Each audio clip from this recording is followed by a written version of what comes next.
ज्या मातीमध्ये माऊलींचे शब्द उमटले,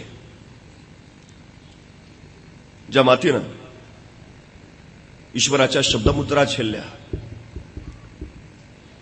ज्या मातीनं ज्ञानाचे कुंभ पचवले, ज्या मातीनं 350 वर्षापूर्वीच्या सह्याद्रीच्या दऱ्याखोऱ्यातल्या घोड्यांच्या टापा कानात साठवून ठेवल्या, ज्या मातीनं इंद्रायणी भीमेचा संत शांत प्रवाह अनुभवला आणि ज्या इंद्रायणी भीमेनं छत्रपती शिवरायांचं स्वराज्य याची देही याची डोळा पाहिलं, ज्या मातीमध्ये छत्रपती शिवरायांची छत्रपती संभाजीराजांची पावलं उमटली, ज्या मातीमध्ये छत्रपती संभाजीराजांच्या अखेरच्या रक्तमुद्रा उमटल्या, ज्या मातीनं देशासाठी मरण्याचा देखणा सोहळा पाहिला, त्या मातीमध्ये देवाच्या आळंदीमध्ये उभा राहतानाच मनस्वी आनंद होतोय. निमित्ताच्या या सोहळ्यासाठी उपस्थित असलेले सन्माननीय आमदार विलासरावजी लांडे पाटील, उपस्थित सर्व सन्मान्य आणि आपण सर्व, इतिहास विसरणारी माणसं इतिहास घडवू शकत नाहीत आणि इतिहास घडवणारी माणसं इतिहास विसरू शकत नाहीत. हा एक इतिहास आहे. निरक्षर मराठ्यांचा इतिहास वर्णाक्षराने लिहून ठेवावा इतका तेजस्वी ओजस्वी इतिहास याच मातीत घडला. मात्र साक्षर मराठी त्यापासून बेदखल राहिले की काय अशा शंका अलीकडे येऊ लागली आहे. पण शंभू चरित्राचं कर्तृत्व ऐकण्यासाठी एवढ्या संख्येनं आपण इथं उपस्थित राहिलात. एवढी एकच गोष्ट, तुमच्या आमच्या काळजामध्ये राजा शिवशंभू अजूनही जिवंत आहेत याचीच ती साक्ष आहे. इथल्या मातीचा एखादा ढेकूळ जर कधी हातात घेतला, तो पाण्यात टाकला तर त्या पाण्यावर जो तवंग उठेल, तो तवंग सुद्धा या मातीसाठी खर्ची पडलेल्या मावळ्यांच्या रक्ताचा असेल. आजूबाजूच्या सह्याद्रीची उंची वाढली ती उगाच नाही. या सह्याद्रीच्या पायाखाली काही जणांनी स्वतःला गाडून घेतलंय, तेव्हा तो सह्याद्री अस्मनाशी स्पर्धा करायला गेला. या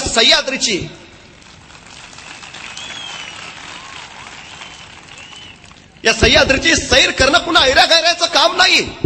या सह्याद्रीची सैर फक्त तिघच करू शकतात. पहिला वाघ, दुसरा वारा आणि तिसरे मराठे. या तिघांशिवाय सह्याद्री पेलणं कुणाला जमलं नाही, साधलं नाही. या सह्याद्रीच्या कुशीत कुणा कचरीलाचा जन्म कधी झालाच नाही. इथं जन्माला आले एकतर ते शिवराय, नाहीतर शंभूराय. 350 वर्षापूर्वीचा जात्रा आजही घडतो इथं. छत्रपती शिवाजी महाराजांचं नाव कानावर पडतं आणि आमच्या शरीरावर रोमांच उठतात. छत्रपती शिवाजी महाराज की जय असे किलकारी कुटर निनाद दे आणि आपलं शरीर पेटून उठतं. मनामध्ये उर्मीचा प्रेरणाचा एक प्रेरणा स्त्रोत तयार होतो. अरे 350 वर्ष झाली या राजाला मी विसरू शकत नाही. अरे दूरवर कुठेतरी किलकारी ऐकू येते, छत्रपती शिवाजी महाराज की, आणि आमच्या ओठातून कधी जय बाहेर पडतं आमचं आम्हाला कळत नाही. जणू काय आमच्या धमन्यातून सहसणाऱ्या रक्ताच्या थेंबाथेंबामध्ये तो राजा शिवाजी अजूनही जिवंत आहे. जणू काय इथल्या मातीमध्ये जन्माला येणाऱ्या प्रत्येक पोराच्या फळावर इथली माती जन्मताच शिवाजी या नाव करूनच त्याला जन्माला घेतं की काय असं सांगावं इतकी जादू या राजाची आहे. असं काय केलं असेल या राजानं? असं काय निर्माण करून ठेवलं असेल? अरे 350 वर्षानंतर जर शिवरायांचं नाव घेऊन आमचं शरीर पेटत असेल, 350 वर्षानंतर शिवरायांचं नाव घेऊन आम्हाला स्फुरण चढत असेल, तर 350 वर्षापूर्वी खुद्द शिवछत्रपतींच्या कुशीत जन्माला आलेला संभाजीराजा कसा असेल? अरे कसा घडला असेल? कसा उभा राहिला असेल? कसं असेल शौर्य? कसं असेल धैर्य? कसं असेल धाडस? कसं असेल साहस? कसा असेल अभिमान? कसा असेल स्वाभिमान? कसा असेल पराक्रम? अरे कसं असेल नेतृत्व, व्यक्तित्व, कर्तृत्व? कसं असेल संभाजी?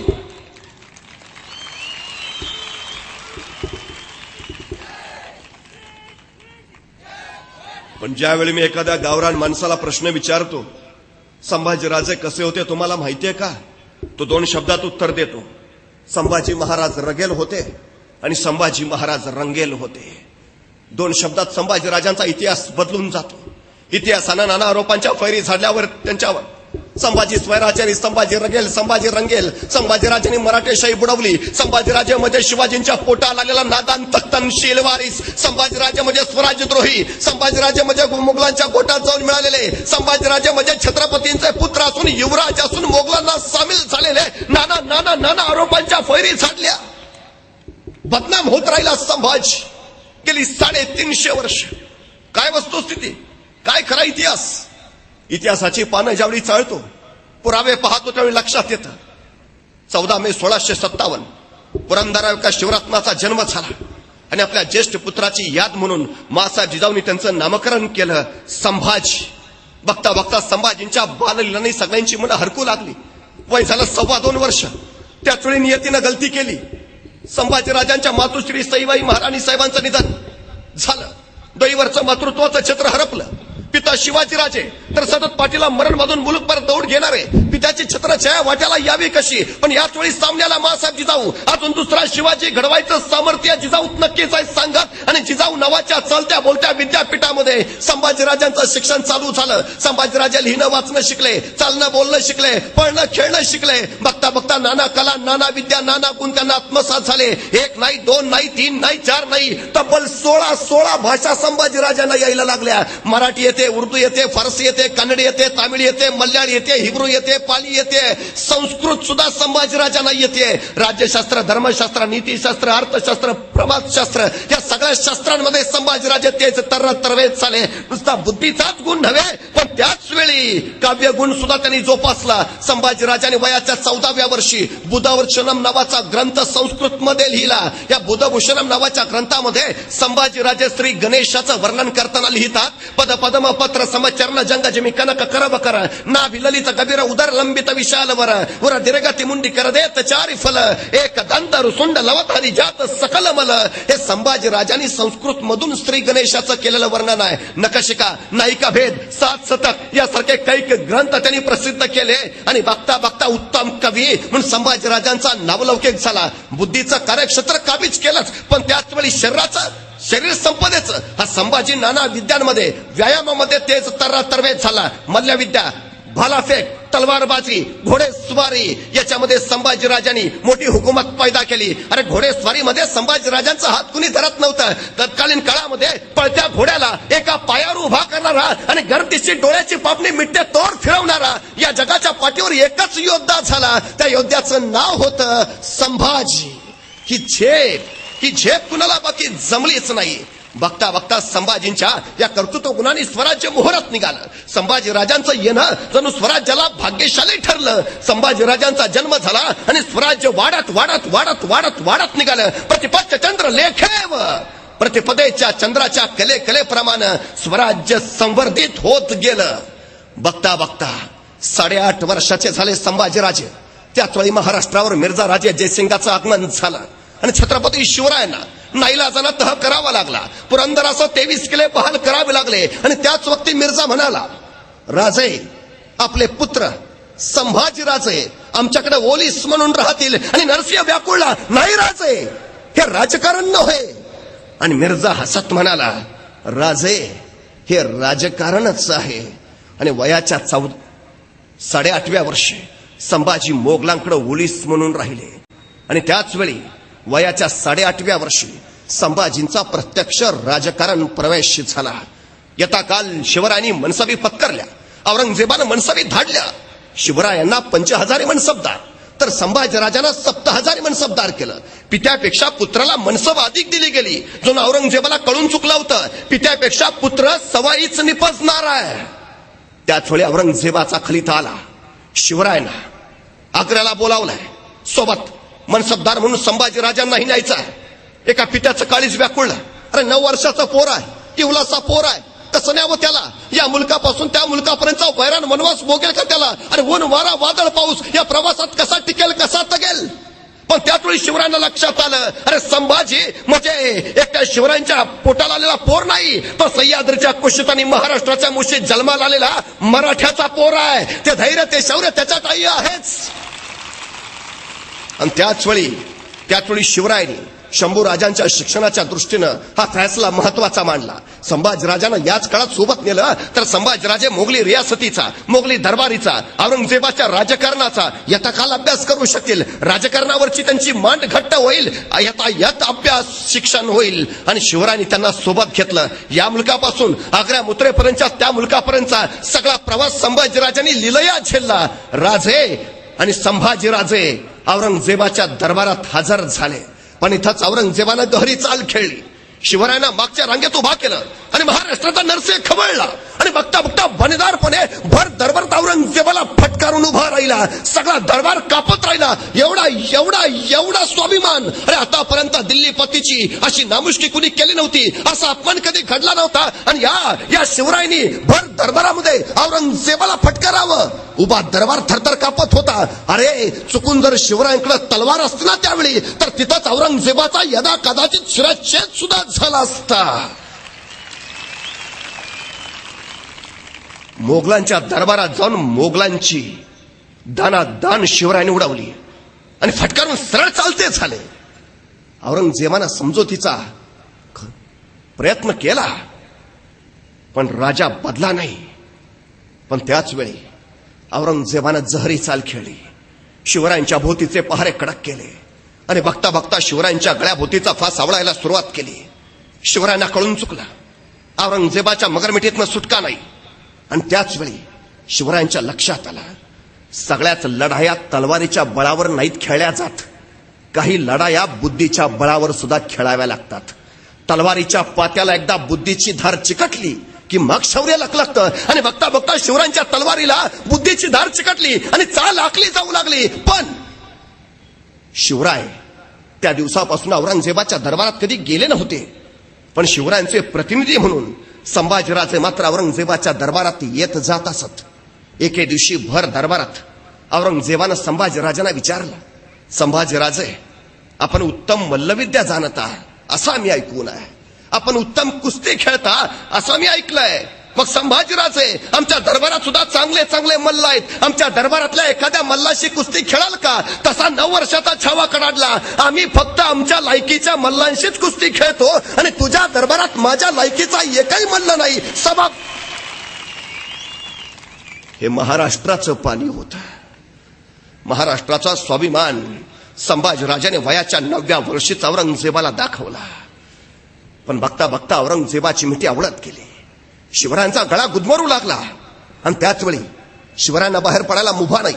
पण संभाजीराजे मात्र औरंगजेबाच्या महालापासून त्या कुंभाराच्या वाड्यापर्यंत बिंदू घेत जात होते. या सगळ्या सुटकेच्या चालीच्या सगळ्या जबाबदाऱ्या शिवरायांनी संभाजीराजांवर सोपवल्या आणि महालापासून कुंभाराच्या वाड्यापर्यंत सगळी चाल संभाजीराजांनी व्यवस्थित पेरली. आणि बघता बघता दिवस उजाडला. जे स्वप्नातही शक्य होणार नाही ते शिवरायांनी सत्यात उतरवलं आणि महाराष्ट्राचा नरसिंह सुटला. औरंगजेबाच्या हातावर तुरी देऊन निसटला.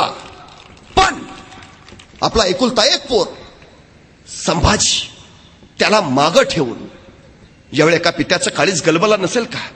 जीव व्याकुळा नसेल का? अरे 9 वर्ष उमरीचं पोर कसं ठेवावं मागं मृत्यूच्या दारात औरंगजेबाच्या दरबारात? अरे कसं ठेवावं? जर जातेवेळी या संभाजीराजाने विचारलं असतं शिवरायांना, आबासाहेब आम्हाला सोडून एकटेच जाणार? अरे दर्या सुद्धा हटला असता, माग धरणी कंपत झाला असता, फटला असता भाड. जर विचारलं असतं संभाजीने, आबासाहेब आम्हाला सोडून एकटेच जाणार? पण त्यावेळी हा सर्जा संभाजीराजा आपल्या पित्याचा हात हातात घेऊन सांगत होता, आबासाहेब आमची फिकीर करू नका, आपल्यापेक्षा आमच्यापेक्षा महाराष्ट्राला आपली गरज अधिक आहे. आणि आपल्या या पोराच्या परिपक्वतेवर हा नरसिंह खुश झाला. यथा काल राजे निसटले, राजगडावर पोचले आणि पोचल्या त्यांनी वार्ता उठवली, वाटेत संभाजीराजांचं निधन झालं.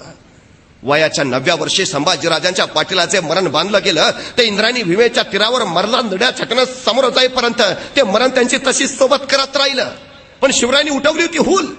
राजगडावर तर संभाजींचे अंत्यविधी सुद्धा झाले. येसुबाई सती जायला निघाल्या, जिजाऊ तर रडून रडून थकल्या. पण सगळी चाल शिवरायांनी आपल्या काळजात मिठवून ठेवली. जोपर्यंत संभाजीराजे सुखरूप गडावर येत नाहीत. हुल उठवली एवढ्यासाठी की संभाजींच्या मृत्यूची बातमी औरंगजेबाला कळेल आणि औरंगजेब त्यांचा पाठलाग सोडेल आणि मग सुरक्षित संभाजीराजे गडावर येतील. आणि झालं तसंच, संभाजीराजे सुरक्षित गडावर पोहोचले. पण गेलेला शंभूराजा वेगळा होता आणि परत आलेला संभाजीराजा वेगळा होता. परत आला होता धाकला धनी, जाणता, परिपक्व झालेला, मोगली रियासतीचा, राजकारणाचा अभ्यास करून तयार झालेला संभाजीराजा. वयवर्ष झालं 10. त्याच वेळी शिवाजीराजांनी संभाजीराजांना विचारलं, संभाजीराजे आपण लेखणी तेच चालवता, पण आपली तलवार आणि आणि उसळला छावा. आज्ञा द्यावी आबासाहेब आणि आज्ञा दिली. गुजरात खांबात प्राण टिपण्याची आणि 10,000चे फौज घेऊन चढण निघाला. दवल्याचा लोट काळ्या कबीने ढकाने उरात घ्यावा तसा शौर्याचा लोट घेऊन निघाला. कोसळला गुजरातवर. खांबात टिकलं, बागानगर लुटलं, मामे जाधवराव कसे कैद केले आणि स्वतःच्या शौर्याची मोहर स्वराज्यावर उमटली आणि त्यांच्या युद्धनीतीने अनेकांच्या नजरा विस्तारून गेल्या. शिवरायांना बातमी कळाली आणि कडाडले शिवराय, द्या बत्ती तोफांना, आमचा बचडा जीत घेऊन रायगड जवळ करतोय. आणि स्वराज्यावर संभाजींचा पहिला पराक्रम उमटला. लेखणीच्या बुद्धीच्याच नव्हे तर मनगटाच्या परीक्षेत सुद्धा संभाजीराजे अव्वल आले. आता काल जिजाऊ मासाहेबांनी मुलकी प्रशासनाच्या, खासगी प्रशासनाच्या सगळ्या जबाबदारी संभाजीराजांवर सोपवल्या. दान प्रमुख म्हणून त्यांना जबाबदारी दिली. मंत्र्यांच्या वरच्या ज्या तक्रारी यायच्या त्याचं निराकरण करायची जबाबदारी सुद्धा संभाजीराजांवर सोपवली. एवढंच नव्हे, धर्माच्या बाबतीत जे जे खटले शिवरायांच्या न्यायालयापुढे यायचे ते सगळे खटले शिवराय आता धर्मपंडित असणाऱ्या संभाजीराजांच्या न्यायासनापुढे चालवायला देऊ लागले. आणि संभाजीराजांच्या धर्माचे खटले बघता बघता त्यांचे न्याय लोकांमध्ये प्रिय होऊ लागले. न्याय कठोर संभाजी म्हणून संभाजींची लोकप्रियताही वाढली. जनतेच्या कल्याणाचं सूत्र संभाजीराजाने आपल्या काळजात जपलं. कारण शिवरायांनी दिला होता महामंत्र, रयतेच्या डोळ्यातला एक अश्रूही राजाला एका बलवान शत्रूपेक्षा भारी वाटतो. एक वेळ शत्रूंना पराभव केला तरी चालेल, पण रयतेच्या डोळ्यातल्या अश्रूंनी राजाचा पराभव होता कामा नये. आणि संभाजीराजे त्याच शिवरायांच्या पावलावर पाऊल टाकून रयत जपत होते, अगदी मारदावतेनं, लेपोटच्या लेखासारखे. यथा काल संभाजीराजांचं वय झालं 17 वर्ष आणि महाराष्ट्र एका नव्या जाणीवेच्या आनंदाला आतुर झाला. रायगड तनांदानं न्हाला होता. कारण होतं शिवरायांचा राज्याभिषेक. 750 वर्षापूर्वीचा घनदाट अंधार हटवून राजे छत्रपती होणार होते. या म्लेंच्या बादशाहीमध्ये एक मराठा एवढा बादशाह झाला. ही गोष्ट काही साधी झाली नाही असं सभासदांनी लिहून ठेवला. तो देखना सोहळा. शिवराय छत्रपती होणार, पण त्याच वेळी काहींनी शिवरायांच्या क्षत्रियत्वावरच आक्षेप घेतला. शिवराय क्षत्रिय नाहीत, सबब त्यांना राज्याभिषेकाचा अधिकार नाही. यथाकाल गागा भट्ट काशीवरनं येतेच आले आणि त्यांच्या समोर बसले धर्मपंडित संभाजीराजे. गागा भट्टांना पटवून दिलं आणि गागा भट्टांनी संमती दर्शवली आणि राजगडावर राज्याभिषेक झाला. 750 वर्षापूर्वीचा अंधार हटवला.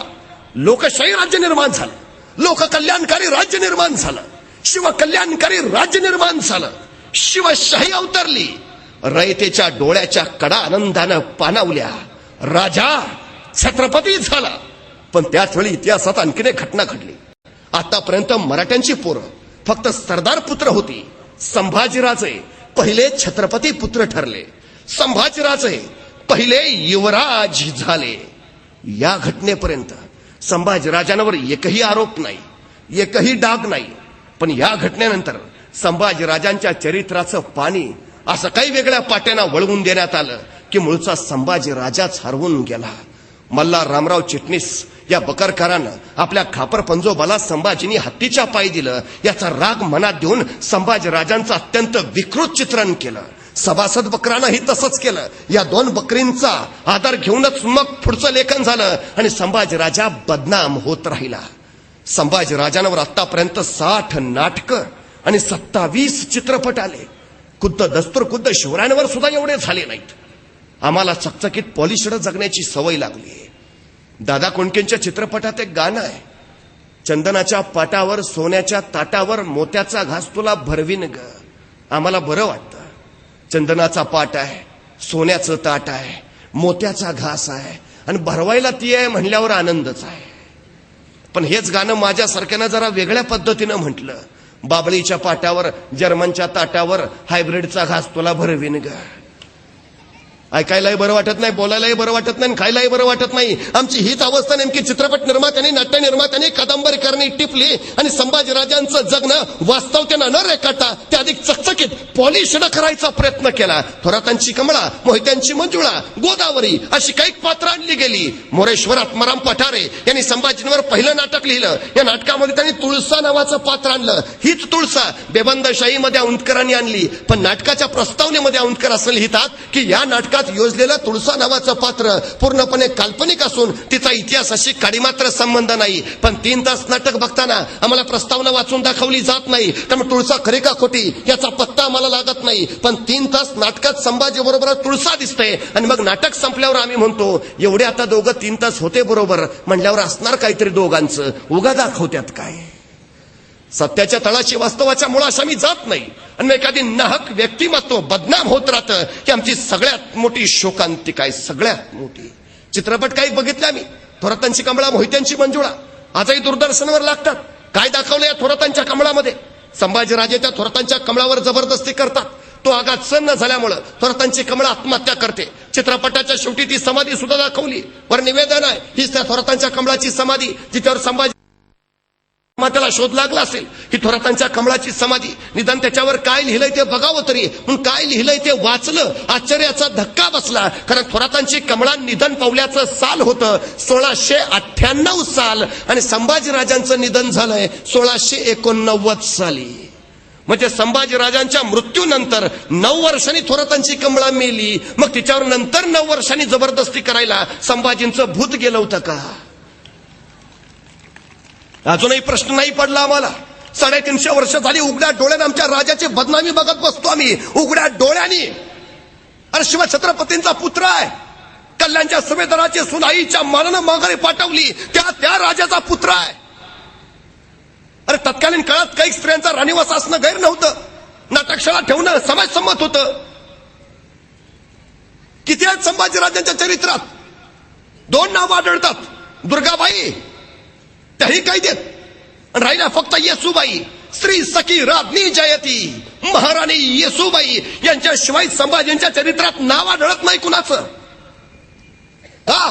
स्वतः संभाजीराजांनी राजारामाची 3 लग्न केली, संभाजीराजांनी 6 तरी करावी. अरे तो अकबर औरंगजेबाचा मुलगा महाराष्ट्रात आलाय संभाजींची मदत मागायला आणि त्याला मैत्रीचं प्रतीक म्हणून संभाजीराजांनी एक मोत्याचा कंठा भेट म्हणून दिला आणि या नादान अकबरानं तो मोत्याचा कंठा एका नर्तकीला भेट म्हणून दिला. संभाजीराजांनी ही वार्ता कळाली आणि धाडदिशी कडाडले संभाजीराजे, ज्याला मैत्रीची कदर नाही त्याच्याशी कसलाही पदरा मला जोडायचा नाही, फिलफार सवलती बंद करा. का? तर मी दिलेला मैत्रीचा कंठा त्या अकबरानं नर्तकीला दिला. एवढी साधी गोष्ट ज्या सर्जा संभाजीराजाला सहन होत नाही तो चारित्र्याच्या बाबतीत कसा असेल? बाजार गप्पा आहेत, सगळ्या बाजार गप्पा. संभाजी व्यसनी असंही रेखाटलंय. काही नाटकात एंट्रीच ग्लास घेऊन दाखवली. अरे कुठून लागला शोध? काफी खान तो औरंगजेबाच्या दरबारात होता अखबारी. आमच्या सातारला ग्रँड दफनाबाचा इतिहासकार होता, त्यांनी मराठ्यांचा इतिहास लिहिला. आधार त्या खाफी खानाचा घेतला. त्या खाफी खानानं संभाजीराजांचं वर्णन करताना लिहून ठेवलाय, तो संभाजी स्वतःच्या शौर्याच्या बळावर एवढा बुलंदानी बलाढ्य झालाय की कुणी शत्रू त्याच्यावर आक्रमण करायला धजाविनाच. जणू संभाजीला आता सत्तेची नशा चढली आहे. काय लिहितोय तो? संभाजी स्वतःच्या शौर्याच्या बळावर एवढा बुलंदानी बलाढ्य झालाय की कुणी शत्रू त्याच्यावर आक्रमण करायला धजावेनाच. जणू काय त्याला आता सत्तेची नशा चढली आहे. याचंच भाषांतर ग्रँड डफने इंग्रजीत केलंय, सत्तेची नशा चढलेला राजा, intoxicated with the wine of folly and pride. त्याचं बरोबर आहे, भाषांतर अगदी बरोबर आहे, intoxicated with the wine of folly and pride. पण आमचं इंग्रजी उत्तम आहे त्यामुळे आम्ही वाचलं, intoxicated with the wine of folly and pride. Intoxicated with the wine घेत होते संभाजी. उल्लेख आहे ना, wine. Intoxicated with the wine झालं. एक पत्र मिळालंय म्हणे, संभाजीराजांनी पोर्तुगीजांना पाठवलंय, आम्हाला दारूची 2 पिंप पाठवून द्या. एक जण म्हटला मागवला असेल स्टॉक. अरे काय? अरे मागवलेली दारू प्यायची नाही, मागवलेली दारू तोफेला लागणारी दारू आहे. एवढं जर तुम्हाला कळत नसेल तर तुम्ही लिहिताना घेतलेली का याचं संशोधन होणं गरजेचं आहे. सुपारीच्या खंडाचं व्यसन नाही संभाजीराजांना, सुपारीच्या खंडाचं. अरे 32 वर्ष झुंजत राहिलाय छाव्यासारखा. अजिबात नाही, व्यसनी माणसाला नाही शक्य होत. अरे बेभान अत्याचार अन्याय सोसलाय 40 दिवस औरंगजेबाच्या छावणीत, सण होत नाही. शरीर संपदा तशी असावी लागते. माझ्या राजानं कमावलीये. एकही व्यसन नाही त्याला, एकही. आणखी एक आरोप केला, संभाजीराजे दिलेर खानाला जाऊन मिळाले, संभाजीराजे स्वराज्यद्रोही, संभाजीराजे फुटीर, छत्रपतींचा पुत्र मोगलांना सामील नाही. शिवाजीराजे कर्नाटकच्या स्वारीवर निघालेत, सगळा सैन्य त्यांच्या सोबत आहे. त्याचवेळी बहादूरगडाला दिलेर खान आलाय, तो स्वराज्यावर आक्रमण करायची भीती आहे. महाराजांनी आदिलशाही आणि गोवळकोंड्यात भांडणं लावून दिली, त्यामुळे ते स्वराज्यावर आक्रमण करणार नाहीत. पण दिलेर खान मोकळा आहे. आपण कर्नाटकात निघाल्यावर दिलेर खानाला आक्रमण करू नये यासाठी त्याला रोखायची जबाबदारी शिवरायांनी संभाजीराजांना दिली आहे. त्यांना शृंगारपूरचा सुभेदार म्हणून नेमलाय आणि ससैन्य शिवराय बाहेर असताना निवळ बुद्धीच्या बळावर संभाजीराजांनी दिलेर खानाला रोखलंय. राजे परत येईपर्यंत रोखलंय आणि त्यासाठी पत्रव्यवहार केलाय. आम्हाला पराक्रमाची संधी हवी आहे, आम्हाला आमचा पराक्रम दाखवायचा आहे. इथं स्वराज्यात ते शक्य होईना, मला संधी द्यावी. दिलेर खानानं लगेच फुलट टपाली पत्र पाठवलं. अरे तू तिथं गप्प काय बसलाय? औरंगजेबाची चाय सह्याद्री जिंकायची, तू चल ये माझ्याकडं, आपण दोघं मिळून सगळा दख्खन जिंकू. संभाजीराजांनी त्याला उलट टपाली कळवलं, या राज्याची जबाबदारी माझ्यावर सोपून माझे वडील परराज्यात गेले आहेत, ते परत येईपर्यंत मी तुझी जबाबदारी स्वीकारू शकत नाही. म्हणजे संभाजीराजे येतोही म्हणत नाहीत आणि संभाजीराजे येत नाही म्हणत नाहीत. दिलेर खानाला निव्वळ झुलवत ठेवलंय, निव्वळ झुलवत. राजे परत आले, पन्हाळ्यावर दोघांची चर्चा झाली, गुज झालं आणि मग राजे रायगडावर गेले. यथा काल निरोप पाठवू सांगून मध्ये 6-7 महिने गेलेत. आता संभाजीराजांना पळूनच जायचं होतं, तर राजे कर्नाटकात असतानाच ते सोपं होतं का? कुठला चोर असा म्हणतो येऊ द्या की पोलीस, मग जातो पळून. अरे जायचंय तर आधीच जा ना. राजे नसताना राजे यायची वाट कशाला बघता? पुन्हा 6-7 महिने गेलेत मध्ये आणि मग एके दिवशी रायगडावर राजांचं पत्र येत आहे. आपण रायगडास न येता सरळ परळीस जाणे उचित. आणि मग राजे निघालेत, संभाजीराजे तिथून. आता परळी म्हटलं की पुन्हा समर्थ रामदास स्वामींचा उल्लेख आला. मग संभाजीराजे बिघडलेले होते, त्यांना मार्गदर्शनाची गरज होती, म्हणून शिवरायांनी त्यांना समर्थांकडे पाठवला. पण त्या क्षणी समर्थ परळीच्या किल्ल्यावर हजरच नव्हते आणि राजांना हे माहिती असलंच पाहिजे, कानोकान खबरी असतात त्यांच्याकडे. मग ज्या काळात समर्थ परळीच्या किल्ल्यावर नाहीत, त्याच काळात संभाजीला तिथं पाठवण्याचा उद्देश काय? आणि त्या परळीपासून अवघ्या 13 मैलावर माहुलीला दिलेर खानाची लोक आलीत. तिथून अवघ्या 13 मैलावर जाऊन संभाजीराजे मोगलांना सामील झालेत. हा सगळा जर परिक्रमेचा भाग बघितला तर संभाजीराजांनी पळूनच जावं यासाठी जाणीवपूर्वक केलेलं हे नियोजन आहे. आणि वस्तुस्थिती ती आहे, कारण शिवराय कर्नाटकवरून परत आलेत, सैन्य थकलंय, शस्त्र मोडलीत, दिलेर खानाशी मुकाबला लगेच करू शकत नाही. यासाठी आणखी काय दिलेर खानाला रोखणं गरजेचं आहे. म्हणून शिवरायांनी संभाजींना सांगितलंय, जा त्यांच्याकडं, रोखून धरा. आणि ही चाल शिवाजीराजांनी आधी एकदा खेळली. आग्र्याच्या भेटीवरनं परत आल्यावर औरंगजेबाचा हल्ला करणार हे बघितल्याबरोबर शिवरायांनी पुन्हा माफीचं पत्र पाठवलंय. आमच्याकडनं चूक झाली, आम्ही तुम्हाला न सांगता आलो, असू द्या, आता माझा पुत्र पुन्हा मनसबदार म्हणून घ्या. आणि संभाजीला पुन्हा त्यांनी मोहचमकडे पाठवलंय. आणि तेच याही वेळी केलं, संभाजींना त्यांनी पुन्हा दिलेर खानाकडे पाठवलंय. आणि जेवढा काळ संभाजी दिलेर खानाकडे आहेत, तेवढ्या काळात दिलेर खानानं एकदाही स्वराज्यावर हल्ला केला नाही. भोपाळगडाचा फक्त एकच किस्सा, पण त्या भोपाळगडाबद्दल संभाजीराजे बाकरे नावाच्या ब्राह्मणाला दिलेल्या दानपत्रात स्वतः लिहितात, तो दिलेर भोपाळगडाची इच्छा धरून माझ्या समोर आला, त्यावेळी शंकरासारखा मी माझा 3रा नेत्र उघडून क्रोध प्रकट केला. म्हणजे सरळ आहे की संभाजीराजांची इच्छा नाही स्वराज्यावर आक्रमण करायची, एवढी एकच घटना. पण तोही गड मराठ्यांनी लगेच जिंकून घेतलाय. संभाजीराजे जोपर्यंत दिलेर खानाकडे आहेत, तोपर्यंत दिलेर खानानं स्वराज्यावर आक्रमण केलेलं नाही नव्हे, संभाजींनी ते जाणीवपूर्वक होऊ दिलेलं नाही. पण या काळात शिवाजीराजे मात्र मोगलांचे किल्ले घेत निघालेत आणि दिलेर खान काही हालचाल करेना. म्हणजे त्याचे किल्ले घेत असून सुद्धा दिलेर खान प्रतिकार करत नाही. तो मोहजम वैतागला, त्यांनी दिलेर खानला पत्र लिहिलं, आता शिवाजीराजे आपले किल्ले घेत आहेत, तू गप्प काय बसलाय? हालचाल नाही दिलेर खानाची. मग शेवटी औरंगजेबाचं पत्र आलंय, तू नोकर कुणाचा आहेस, माझा का शिवाजीचा?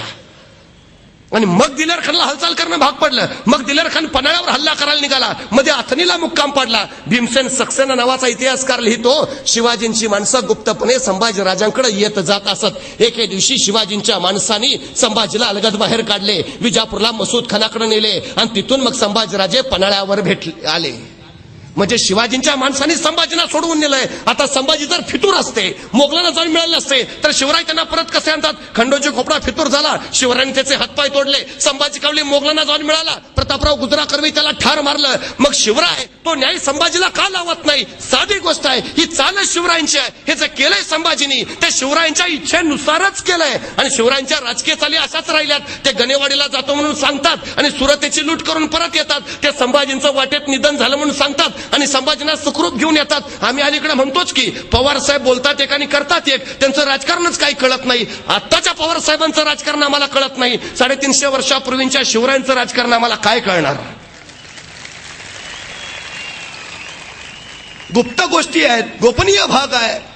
आता साधी गोष्ट, काही लोक म्हणतात आम्हाला, पण आमच्याकडे पत्र आहेत ना संभाजी महाराजांनी दिलेर खानाला पाठवलेली, आम्ही तुमच्याकडे यायला आतुरलोय, आम्हाला तुमच्याकडे घ्या. आता मला एक सांगा, हा जर गुप्त गोपनीय कथाचा भाग असेल तर संभाजीराजे दिलेर खानाला असं लिहितील का, राजमान्य राजश्री दिलेर खान साहेबांशी शिरसाष्टांग दंडवत?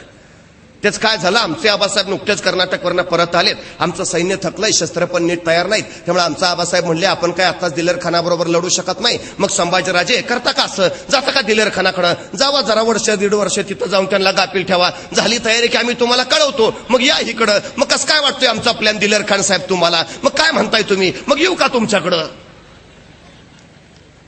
साधी गोष्ट आहे. एवढंच नाही, संभाजीना परत आणल्यावर शिवराय त्यांना फ्रेंचांशी वाटाघाटी करायचे अधिकार देतात. पुन्हा मोगलांच्या विरुद्ध आक्रमणाची जबाबदारी सुद्धा ते संभाजीराजांवर सोपवतात. त्यामुळे संभाजीराजे स्वराज्यद्रोही नाहीत, ही वस्तुस्थिती आहे, हीच वस्तुस्थिती आहे, ही खरी गोष्ट आहे. संभाजीराजांच्या चरित्रावरचे हे डाग सरळ सरळ आमच्या लक्षात येतात, काही अर्थ नाही त्यात. एक अत्यंत शिवरायांना अपेक्षित असणारा वारसदार या महाराष्ट्राच्या मातीनं महाराष्ट्राला बहाल केलाय, ज्यांनी स्वराज्य उभा केलाय. 3 एप्रिल 1680 शिवरायांचं निधन झालं. त्यावेळी संभाजी महाराज नुकतेच पन्हाळ्याला आलेत. ते रायगडावर नव्हते, याचं कारण ते बुर्हानपुराच्या स्वारीत अडकले होते. राजारामाचं लग्न ते स्वारीत असतानाच झालं, म्हणून ते लग्नाला येऊ शकले नाहीत. ते कैदेत वगैरे अजिबात नव्हते, ही वस्तुस्थिती आहे. आणि शिवरायांचं निधन झाल्यावर शिवरायांच्या निधनाची वार्ता लोकांना कळाली तर रयतेत गोंधळ माजेल आणि शत्रू आक्रमण करायची भीती आहे, म्हणून शिवरायांची निधनाची वार्ता सुद्धा गोपनीय ठेवण्यात आली. पण त्याचवेळी मंत्री रायगडावर जमा झाले, मंत्र्यांचा नवीनच डाव सुरू झाला. कसंही झालं तरी संभाजीराजे गादीवर येता उपयोगाचे नाहीत, कारण संभाजीराजे धर्मपंडित, संभाजी संस्कृतचे ज्ञानी, संभाजी निर्णय क्षमता असणारे, संभाजी प्रचंड बुद्धिमान, संभाजी प्रचंड शौर्यशाली. संभाजी जर गादीवर आले तर आत्ताच ते आपला मुलाईजा ठेवत नाहीत, पुन्हा जर आपल्यालाच ठेवणार नाहीत. त्यामुळे कसल्याही परिस्थितीत संभाजी गादीवर येता कामा नाही. त्यापेक्षा राजारामाला गादीवर बसूया. राजाराम अल्पवयी आहे, त्याला काही कारभार जमणार नाही, म्हणजे कारभार आपल्याच हातात येणार. स्वार्थी मंत्र्यांनी स्वतःच्या स्वार्थासाठी कसल्याही परिस्थितीत संभाजीला गादीवर येऊ न देण्याचा चंग बांधला. त्यासाठी सोयराबाईंना हाताशी धरलं, सरळ सरळ हाताशी धरलं आणि तिकडं कराडला हंबीरराव मोहिते, जे सोयराबाईंचे सख्खे बंधू, मराठे शाहीचे सरसेनापती सरलष्कर, त्यांना निरोप पाठवला.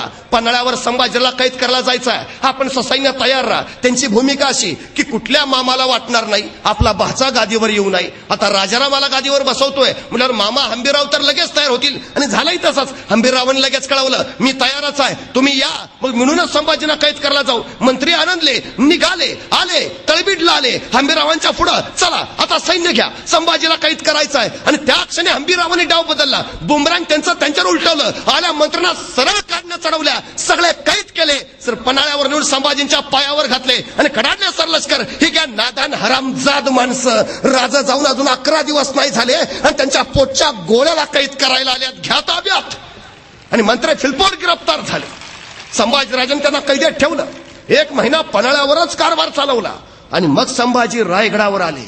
पण या काळात संभाजीराजांनी हंबीररावांना विचारलं, मामासाहेब आपण राजारामांचे मामा असून, आमच्या मातोश्री सोयराबाई साहेबांचे सख्खे बंधू असून, आपण त्यांच्या पाठीशी उभा राहण्यापेक्षा आमच्या पाठीशी कसं काय उभा राहिलात? त्यावेळी हंबीररावांनी सांगितलं.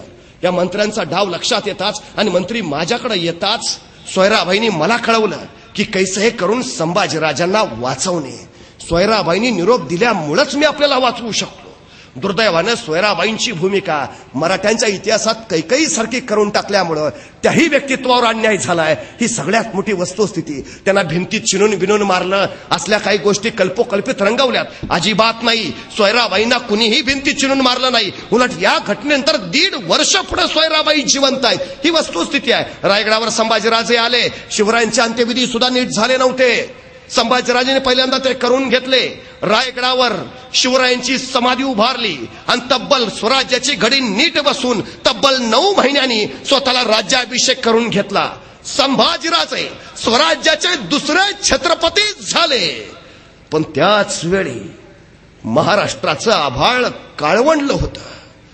एके दिवशी संभाजीराजांनी सरलष्करांना विचारलं, मामासाहेब, स्वराज्याचा घाट बांधावा म्हणतो, पण औरंगजेबाचाही थाट उतरला पाहिजे. जागा शोधा मोक्याची. आणि हंबीररावांनी जागा काढली, अगदी मोक्याची. राज एक जागा आहे, बुर्रानपुरा, दार उट मुल्क दख्खन. बुर्रानपुरा म्हणजे औरंगजेबाची दख्खनेतील राजधानी. एखाद्या सुंदरीच्या गालावर तिळ शोभावा असा बुर्रानपुरा शोभतो. ऐश्वर्य, संपत्ती, सामर्थ्य, अफाट. आणि त्यातोळी कडडला छावा. मग टाका छापा त्या बुर्रानपुरावर, करा कोळसा पुरा त्याचा. आणि सुटले मराठे. बुर्रानपुराचे 17 पुरे धुतले, काही ठेवलं नाही. अरे बुर्रानपुरा म्हणजे औरंगजेबाचं हळवं काळीच पान. पर चेंदा मेंदा करून टाकला मराठ्यांनी. पहिला तडाखा सोसतो ना सोसतो तो संभाजीराजांनी दुसरा तडाखा दिला, औरंगाबाद. औरंगजेबाच्या नावाने बसवलेला औरंगाबाद. संभाजीराजांनी त्यालाच हात घातला. इतकं लुटलं, इतकं धुतलं की औरंगजेबाच्या नावाशिवाय तिथं काही ठेवलंच नाही. एखाद्या बागेचं सौंदर्य डोळ्यात साठवावं म्हणून डोळे मिटावे आणि पुन्हा उघडून बघावं तर पुढं स्मशान दिसावं, अशी अवस्था औरंगाबादची केली होती. औरंगजेब चरफडला, भयान वैतागला. पण त्याच वेळी त्याला तिसरा तडाखा बसला. दस्तुरखुद औरंगजेबाचा मुलगा, त्याचा शहजादा अकबर औरंगजेबाच्या विरोधात उठला आणि सरळ आला महाराष्ट्रात. कारण त्याला माहिती आहे या पुऱ्या हिंदुस्थानात औरंगजेबाशी झुंज घेईल असा एकच मर्द सर्जाय, संभाजी. तो आला सरळ संभाजीकडंच. औरंगजेबाला दुसरं कुणी नमू नाही शकत. औरंगजेबाला दुसरं कुणी झुकवू नाही शकत. औरंगजेबाला दुसरं कुणी मातीत गाडू नाही शकत. एकच संभाजी. आणि संभाजीराजांनी याच अकबरला हाताशी धरलं आणि आपल्या राजकारणाच्या पटावरच्या चाली खेळायला सुरुवात केली. पण लागोपाठ 3 तडाखे बसलेला औरंगजेब चौथाळून उठला. आग्या मोहळ उठावं असं औरंगजेब पिसाळला आणि उचलली पावलं त्यांनी खासे दख्खनवर. औरंगजेबाचं साम्राज्य म्हणजे आशिया खंडातलं सगळ्यात मोठं साम्राज्य. आणि संभाजींचं स्वराज्य म्हणजे आशिया खंडातलं सगळ्यात छोटं साम्राज्य. मनभर सैन्य कणभर मराठ्यांना चिरडायला निघालं. औरंगजेबाच्या नुसत्या सरदारांची संख्या 14,500 होती. कैक नातलग, शहजादे, अफाट सेनापती, 4 लाखाचं सैन्य, 14 कोटीचा खजिना, 40,000 हत्ती, 70,000 घोडी, 35,000 उंट. अरे औरंगजेबाची छावणी पडली तर 3 मैलाचा परिसर व्यापून जायचा. 3 मैलाचा एवढा अफाट सैन्य आलं चालून महाराष्ट्रावर. आणि सह्याद्रीच्या कड्यावरनं कडाडला छावा. येऊ द्या त्या औरंगजेबाला. अखेर त्याला त्याच्या मरणाची जागा कळली तर आता बघेल या छाव्याचा गनिमिकावा. आणि बघता बघता संभाजी सज्ज झाला. वय वर्ष अवघं 23. महाराष्ट्राचा आभाळ काळवंडून गेला. औरंगजेबाने एका बाजूपाठ मोहिमा लढल्या. सरबुलंद खान, आले खान, फतेह खान, शहजादा आजम, बेदार बख्त मुअज्जम, शहाबुद्दीन खान, बहादूर खान, एक नामचीन सेनापती अफाट ताकदीनं महाराष्ट्राला कैचीत पकडायला चोहोबाजूनी आत घुसवले. आणि मराठे सज्ज झाले. संभाजीराजाच्या नेतृत्वाखाली त्यांनी मोगलांची लंगडे तोड चालू केली. मराठे सुसाट सुटले. जिथं भेटेल तिथं मोगलांना कापत राहिले. जिथं जाईल तिथं. अरे सरबुलंद खान मार खान परतला. फले खान तोंड काळं करून गेला. तो बहादूर खान नुसता पळून दमला. शहाबुद्दीन खानाला तर काही सुचेना. औरंगजेबानं चोहोबाजूनी फक्त शिकस्तीच्या बातम्या ऐकत राहिला. हार पराभव अरे 23 वर्षाचा चावा संभाजी, मोगलांना पार 16 पळा सोडलं. तू महाराष्ट्रात येतो ना, संभाजीराजांनी विलक्षण युद्धनीती केली. मराठ्यांच्या फौजा सगळं मोगलांच्या प्रांतात घुसवल्या. इतका फाटलं की औरंगजेबाला काय कळेना. मराठी तिथं आले म्हणून सैन्य पाठवावं तर मराठे पुढं, मराठी तिथं गेले म्हणून सैन्य पाठवावं, मराठे त्याच्या पुढं. अरे कुठं शिवावं, सगळीकडंच फाटत निघालंय. इथं शिवावं तर तिथं मराठे फाडतायत, तिथं शिवावं तर मराठे तिकडं फाडत निघालायत. कुठं ठिगळं लावावी. वैतागून संतापून गेला औरंगजेब. आपल्या सरदारांवर बरसत राहिला. क्या करते हो बंदोबस्त, खिल्लते पहन के खाली मार खाते हो. इतनी फौज दी दीमत ने कहा गई, खा गया वो दक्कन का चूहा. तसा कुनी सरदार म्हणाला, हुजूर वो संबा शैतान है. अरे फिर हम कहा शैतान से कम है. फिर भी क्यों शिकस्त, फिर भी क्यों हार. औरंगजेबानं मोठ्या थाटात मराठ्यांविरुद्धची मोहीम उघडली. पण संभाजीराजांनी त्याची पुरती वाट लावली. कडाडला संभाजीराजा. आमच्याच वाटेवर येऊन आमच्याशीच वाटमारी करणाराची त्याच्या वाटेवर जाऊन वाट लावल्याशिवाय आमच्या वाटेवर परतत नाही आम्ही. बस तलवारीच्या टोकावर भाकरी भाजतात मराठे, तुला भाजायला वेळ नाही लागणार. आणि बघता मराठे भाजत सुटले. त्या धगीन औरंगजेब हैराण झाला. अरे काय करावं. आणि कुणीतरी औरंगजेबाला सल्ला दिला, हुजूर मरहट्टों की जान है उनके गड़किलों में, पहले गड़किले ले लेते हैं. मरहट्टे खुद ब खुद आएंगे, घुटने टेकते हमारे सामने. बहुत को ये बात सच है. आणि त्याने विचारलं, ऐसा कौन सा किला है जो जल्द से जल्द लिया जा सकता है. तरसला होता विजयासाठी औरंगजेब, तरसला होता. विचारतोय ऐसा कौन सा किला है जो जल्द से जल्द लिया जा सकता है. नाही, पहिल्याच घासाला खडा लागायला नको. मुहूर्ताचा नारळ पटकन फुटू द्या, असा काहीतरी किल्ला काढा. आणि मग एकाने सांगितलं, हुजूर एक किल्ला आहे नाशिक जिल्ह्यातला, दिंडोरी पासून अवघ्या 10 मैलावर असणारा. प्रभू श्रीराम तिथं विश्रांतीसाठी जायचे, त्यांची सेज तिथं आहे. म्हणून त्या किल्ल्याचं नाव पडलं रामसेज. हुजूर छोटासा किल्ला आहे. आणि मरहट्टे अवघे 600 हुजूर. तोफखाना कुछ नहीं हुजूर, बजमियत कुछ नहीं हुजूर.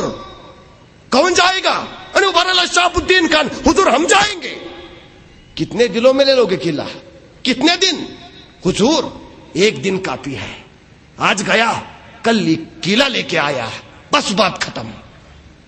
औरंगजेब को चला बहुत को 10,000ची फौज ली. जाओ हमें रामसेज चाहिए. आणि विजयाची खबर ऐकायला औरंगजेब आतुरला. निघाला शहाबुद्दीन खान. वेडा टाकला रामसेजला. अरे अफाट सेना सागर. मराठ्यांचे अवघे 600 मावळे वर न बघतायत. अरे प्रचंड सैन्य, तोफा, बारूद, बचमी, ताफाट. आणि बघता शहाबुद्दीननं वेडा लावला, मोर्चे लावले आणि आदेश दिला, यलगार. आणि निघाली मोगली फौज. निघाली रामसेजवर. वेसोलांडून पुढा फार निम्म्यापर्यंत पोचली. आमच्या मराठ्यांची हालचाल ना प्रतिकार. शहाबुद्दीन खानाला वाटलं बहुतेक न लढताच किल्ला देत आहेत वाटतं. मोठा उत्साह आला. चलो आगे लेलो किल्ला, चलो सैन्य पुढा. पर निम्म्याच्या पुढं आलं तसं आमच्या मराठे सावध झाले. किल्लेदाराची इशारात घुमली. मराठी उभे राहिले. हातातल्या गोपण्या थररल्या. दगड भरली. सुटली दगड. दरा थार दगड आदू लागली. पत्रांची बावचार नुसती. त्या दगडाच्या माराने घायाळ झाला फटक्यांचे शहाबुद्दीनचं सैन्य. पाठीला पायलवान पळत सुटलं. त्या शहाबुद्दीनच्या मस्तकावर दगड बसलेला. ती जखम दाबीत शहाबुद्दीन म्हणाला, कैसे है ये मरहट्टे, पत्थरों से खेलते हैं. एका दिवसात किल्ला घेतो म्हणलेला फतेह खान, तो शहाबुद्दीन खान रात्री खलबत खाण्यात जखमा शेकत बसला होता. क्या किया जाए अब. त्याचा एक सरदार होता मोठा. त्यांनी युक्ती काढली, हुजूर ऐसा करते हैं. बोलो. नाही, काल आपण चालत गेलो, मग दगड डोक्यावर बसली. मग उद्या चालत नको जायला, मग सरपटत जाऊ. म्हणजे दगड आली तरी वर्ण जातीला आपल्याला लागणार नाही. मोठी नामी कल्पना फतेह खानला पटली. हाय साई करेंगे. दुसऱ्या दिवशी चढाई सुरू झाली. उरला सैन्य निघाला सरपटत सर करत पुढं वेस ओलांडून पुढं पार निम्म्यापर्यंत. कुणी डोकं वर करायला तयार नाही. चुकून डोकं वर करायचो, डोक्यात दगड बसायचा, डोक्याला ताप नको, बघ खालीन चल पुढं. सर करत निघालाय सैन्य. शहाबुद्दीन कडाडतोय, चलो आगे चलो लेलो किला, चलो पुढं टप्प्यात आला सैन्य. आता जवळजवळ किल्ल्यावर किल्ल्यावर पोहोचणारच. शाहाबुद्दीन आनंदला लिया चलो आगे, आणि सरपटणारं सैन्य टप्प्यात आलं तसे मराठे सावध झाले. रात्रभर जागून तटबंदीवर मोठमोठ्या दगडी शिळा गोळा करून ठेवलेल्या. हे सैन्य जवळ आलं तशा दगडी शिळा दिल्या नुसत्या ढकलून. गडगडा करत शिळा सुटल्या खाली. सरपटणाऱ्या प्राण्यांना कायमचं सरपटणारं करून मग तळा जाऊन थांबल्या. शहाबुद्दीनला काही कळे ना क्या क्या जाय. मग त्यांनी स्वतःच्या तोफखाना प्रमुखाला बोलावलं. कल तोहफे लागल, दागो तोहफे किले पर बस. तोफों से कितने पल में आएगा किला हाथ में. तोफखान्याचा प्रमुख म्हणाला, हुजूर 2 घंटे की बात है खाली बस. 2 तासात किल्ला तुमच्या पायावर ठेवतो. आणि बघता बघता त्यांनी तोफा लावल्या. रात्र झाली. आता सकाळी युद्धाला सुरुवात होईल. सगळे मोगल निवांत झोपले. उद्या सकाळी उठायचं आणि तोफखाना लावायचा. बस तोफा चालू झाला की किल्ला ताब्यात. पण त्याच रात्री सगळे निद्राधीन असताना 1:30-2च्या सुमारास मराठे काही किल्ल्यावरनं खाली आले. सरळ शहाबुद्दीनच्या छावणीत घुसले. सरा कापाकापी केली. सगळा कल्लोळ हल्ला कल्लोळ माजाला. मोगल जागा व्हायच्या आत मराठे परत गायब. छापा छापा मराठों का छापा. नींद उडाली मोगलांची. शहाबुद्दीन सरफडत राहिला. सकाळ झाली. तोफखाना प्रमुखाला तोफा लावायला सांगितलं. तोफा लागल्या. दारू ठासली. आता फक्त पेटवायचं वातान. आणि तोफखाना प्रमुख पुढे गेला. तोफेला बत्ती लावणार त्याच वेळी वर्ण धाड धाड करत तोफेचा गोळा आला. शेजारी धडामधम. तसा तोफखाना प्रमुखाला पीछे लो तोफे पीछे लो. मोगलांचा तोफ मारा सुरू व्हायच्या आधी मराठ्यांचा तोफ मारा. त्या तोफखाना प्रमुखानं सगळ्या तोफा मागं घ्यायला लावल्या. तिथनं वरनं गोळे सोडायला लागला. पण तोफा मागं घेतल्यानं गोळे काय किल्ल्यावर जाईनात. आता मागं आलोय म्हणून गोळे जाईनात म्हणून पुढं यावं, तर पुढं आलो की मराठ्यांचे गोळे अंगावर बरसतायत. करायचं काय. शहाबुद्दीन खानानं विचारलं, क्या हुआ. काय होत नाही हुजूर. तोफा पुढं नेल्या तर त्यांचे गोळे अंगावर, तोफा मागं नेल्या तर आपले गोळे पोचेनात. अरे पण तुम्ही तर म्हणलेला मराठ्यांकडे तोफा नाहीत. तोफा नाहीत म्हणलेला मराठ्यांकडे ना. हुजूर मराठ्यांकडे तोफा नाहीत पण डोकं तर आहे. म्हणजे हुजूर मराठ्यांनी लाकडाच्या तोफा तयार केल्यात. त्याला जनावराचं कातडं लावलंय आतनं. ठीक आहे तोफ एक आहे. साधी नाही तोफ हुजूर. आपल्या 10 तोफा नाही, एक तोफ भारी आहे त्यांची. अरे ठीक आहे तोफा तयार केल्या पण गोळे तोफ गोळे कुठून आणले त्यांनी. हुजूर मग मराठी रात्री कशाला आलते.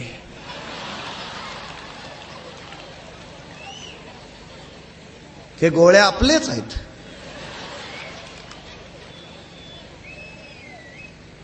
शहाबुद्दीन खानाला काय कळेना. काय काय काय काय करायचं.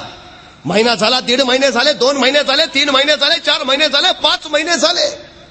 600 मावळे किल्ला अजिंक्य ठेवता येतात रे. पुढे तसूवर सरू देईना. तरफडला वैतागला शहाबुद्दीन खान. शेवटी डोक्यातनं युक्ती निघाली. तोफा मागे घेतलं तर गोळे पोचत नाही ना. आदेश दिला सैन्याला, झाडं तोडा आजूबाजूची सगळ्या जंगलातली. सगळी लाकडं तोडली.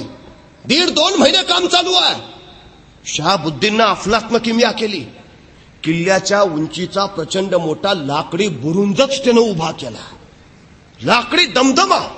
का तर तोफा आता या लाकडी बुरुंजावर नेऊन ठेवायच्या किल्ल्याच्या उंची इतक्या, आणि तिथनं मग खाली किल्ल्यावर डागायचा. बस साधी गोष्ट नाही. कौतुक केलं पाहिजे शहाबुद्दीनचं. कौतुक साधी गोष्ट नाही.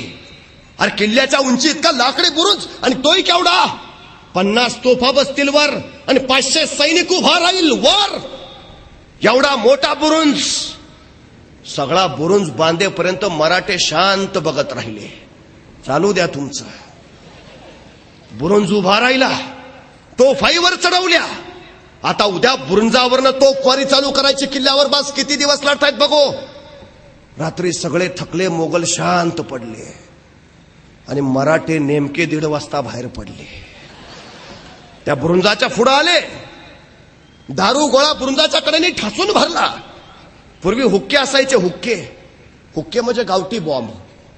नारळाची कवटी घ्यायची, त्यात पॉइंटेड खिळे भरायचे, दारू ठसायची, त्याला वातान लावायची, पेटवायची आणि द्याचं टाकून. 5-6 नक्की जायबंदी. हे मराठे हुक्के एका बाजूने मोगलांना पत्ता लागू नये, मोगल छावणीमध्ये हुक्के टाकत राहिले. मोगलांचा कल्लोळ उडाला आणि तेवढ्या वेळात बुरंजाबुती सगळी दारू ठसली, सुरुंग पेरले, वाताने पेटवल्या आणि बघता बघता पेटली. थोई थोई थोई थोई करत वातान पेटत पेटत गेली आणि धडामधूम अवघा बुरुज ढासळला. तोफा सकट खाली. मराठ्यांच्या किल्ल्यावर गोळे पडायच्या आधीच मराठ्यांनी बुरुंजाचाच निकाल लावला. वर्ष झालं, 1.5 वर्ष झालं, 2 वर्ष झाली. औरंगजेबानं शहाबुद्दीनला विचारलं, तुम्हारा 1 दिन कितने बरसों का होता है? अरे एका दिवसात किल्ला घेतो म्हणलेला 2 वर्ष झाली. आओ वापस. प्रमोशन. शहाबुद्दीनला माघारी बोलवलं, पाठवलं. फतेह खान, फतेह खान तुम्हारे नाम में ही फतेह है, हमें फतेह चाहिए. 20 हजाराची फौज घेऊन आला. त्या रामसेजला चिकटला. अरे गोचडी सारखा चिकटला. झुंजत राहिला, लढत राहिला, पण मराठे टकरा घेत राहिले. अरे टाप नाही मराठ्यांशी झुंजायचं, अजिबात नाही. तसूवर पुढे सरकू देईनात. फतेह खान वैतागला, संतापला. काही करता येईना. अरे 600 मराठ्यांनी सळो की पळो करून सोडलं. त्या फतेह खानला काय कळेना. शेवटी एक मांत्रिक त्याच्याकडे आला. म्हणाला, हुजूर मी भूतवश करायच्या कामात तरबेज आहे. मला फक्त एक सोन्याचा नाग तयार करून द्या, नाही तुम्हाला किल्ल्यावर घेऊन गेलो तर मग विचारा. मरता क्या न करता. फतेह खाननं या मांत्रिकावर विश्वास ठेवला. त्याला सोन्याचा नाग तयार करून दिला. नाग तयार झाला. मांत्रिकानं नाग छातीजवळ धरला आणि म्हणला, मी पुढे चालतो, तुम्ही मागणं या, बघा माझी जादू. मांत्रिक पुढे निघाला. सैन्य माग. फतेह खानला वाटलं आता मराठे काय नाही करू शकत, मांत्रिकाची जादू आहे. तो वेस ओलांडून पुढे आला. मराठे नुसते बघतात. 1 नाही 2 नाही, येऊ द्या त्याला. निम्म्यापर्यंत आला. निम्म्यापर्यंत जसा आला तशी मांत्रिकाची छाती फुगली. म्हणलं लग नाही घेऊन जातो वर. आलोक नाही हितपोर. चला पुढं. टप्प्यात आला तसा वरना गोपनीचा एक धोंडा असा गुंग करत आला त्या मांत्रिकाच्या छतडावर. डोळं पांढरं करून तिथंच पडला. नाग एकीकडं, मांत्रिक तिसरीकडं, फतेह खान पळत माग. अरे जिथं माणसं काय करू शकली नाही तिथं भूत काय करणार. मराठ्यांनी फतेह खानच्या भूतांचाही निकाल लावला. 3 वर्ष झाली, 3.5 वर्ष झाली, 4 वर्ष झाली. औरंगजेबानं फतेह खानला सांगितलं, तुम सिर्फ नाम के ही फतेह खान हो, आओ वापस. आप कौन जाएगा? आणि उभा राहिला कासम खा, हम जाएंगे. पुन्हा झुंज चालू, पुन्हा लढाई चालू. 4 वर्ष, 5 वर्ष, 6 वर्ष झाली. रामसेज अजिंक्यच राहिला. अरे माझे शिवराय म्हणायचे, माझा 1 किल्ला माझ्या मावळ्यांनी 1 वर्ष लढवला तर माझे सगळे किल्ले घ्यायला औरंगजेबाला 350 वर्ष लागतील. संभाजीराजांनी रामसेज नावाचा 1च किल्ला 6 वर्ष लढवला. 6 गुणिले 350. औरंगजेबाला सगळे किल्ले घ्यायला किती वर्ष लागतील? अरे टाप नाही टाप. वैतागला, संतापला औरंगजेब आणि त्यांनी त्याच रागात डोक्यावरची पगडी काढली, खाली आपटली. जोपर्यंत त्या संभाजीला पराभूत करत नाही वा गिरफ्तार करत नाही तोपर्यंत डोईवर बादशाही पदाची पगडी घालणार नाही. इथंच महाराष्ट्रात मेला औरंगजेब. पण मरते वेळी सुद्धा त्याच्या डोईवर बादशाही पदाची पगडी नव्हती. मरेपर्यंत संभाजीराजाने त्याला ते भाग्य मिळूच दिलं नाही. औरंगजेबाला मराठ्यांना पराभूत करताच आलं नाही. सल करत होता पण काही उपयोग नव्हता. अरे औरंगजेब बोलत खूप होता पण सांगत काहीच नव्हता. औरंगजेब चालत खूप होता पण पोचत कुठंच नव्हता. औरंगजेब लढाया खूप खेळत होता पण जिंकत कुठंच नव्हता. ही सगळी ताकद या 26 वर्षाच्या संभाजीची. अफाट ताकदीनं औरंगजेबाला रोखलं. पुऱ्या दख्खन मधला एक खण नाही घेऊ दिला. आणि मग मात्र औरंगजेबानं जाळं टाकलं. जंजिराच्या सिद्धीला त्यांनी उकसावलं. मराठ्यांवर चाल करा. पोर्तुगीजांना फितावलं, चालून जा मराठ्यांवर. इंग्रज हाताशी धरले, आक्रमण करा मराठ्यांवर. हापशी, पोर्तुगीज, इंग्रज, मोगल, बस 1 नाही 2 नाही, तब्बल 12 गड्या पुकारल्या स्वराज्याच्या विरोधात.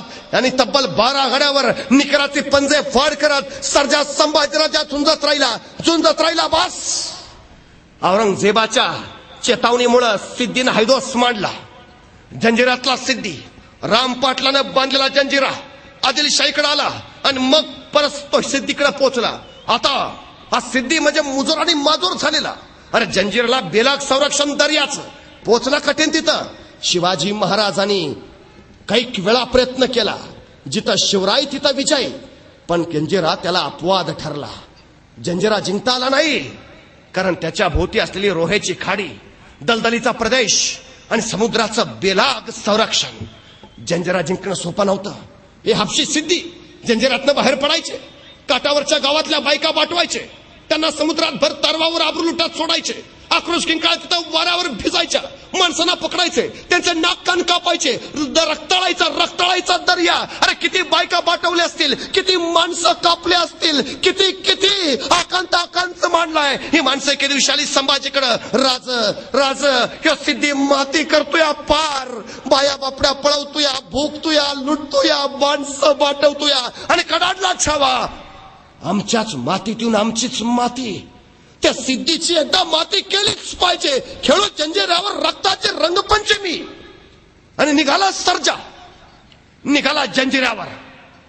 पण लढाया बुद्धीनं जिंकणारा संभाजी दंडराजपुरीला आले, दंडराजपुरी ताब्यात घेतली. पण त्याच वेळी बघितलं जंजिरा बाहेरून जिंकता येणार नाही. जंजिरा घ्यायचा असेल तर त्याच्या पोटात हात आत घालूनच कोतळा बाहेर काढला पाहिजे. आणि संभाजींची विलक्षण बुद्धी, विलक्षण चाल खेळू लागली. आणि त्याने बोलावलं कोंडाचे फरसान, तेच थर्रा स्वामिनिष्ठ, तलवारीच्या डावा इतकाच गनिमी काव्यातही माहीर असलेला. आणि संभाजीराजाने त्याच्या कानात आपला डाव सांगितला. आणि कोंडाजी आपल्या काही सोबत्यांचा निघाला सरळाला जंजिऱ्यावर. सिद्धी खैरात, सिद्धी कासम खाना पुढं सांगू लागला, हुजूर आपली चाकरी करावी म्हणतो. कहा से आए? संभाजी राजा के पास है. अरे मराठे तर फुटत नाहीत, मरतील पण फुटत नाहीत. तू कसा आला? हुजूर तुमच्या तावडीतनं संभाजी राजे वाचणार आहेत का? त्या संभाजी राजांच्या बरोबर मरण्यापेक्षा तुमच्या बरोबर जगलेलं काय वाईट, म्हणून आलो हुजूर, द्या चाकरी. आणि सिद्धी खैरत खानानं त्याला चाकरी दिली. कोंडाजीनं तिथली बटकी सुद्धा खरेदी केली. संसार थाटला आणि कुटुंब कबिल्यासह सिद्धीची सेवा करू लागला. पण उरात सल वेगळाच होता, काळजा डाव वेगळाच.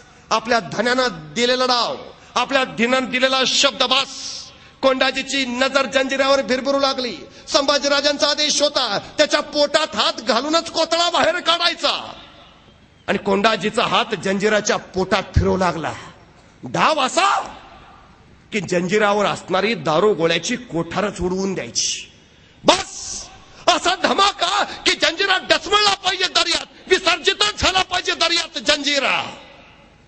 आणि कोंडाजीनं दारू गोळ्याची कोठार हेरली. सगळ्या सोबत त्यांना डाव समजून सांगितला.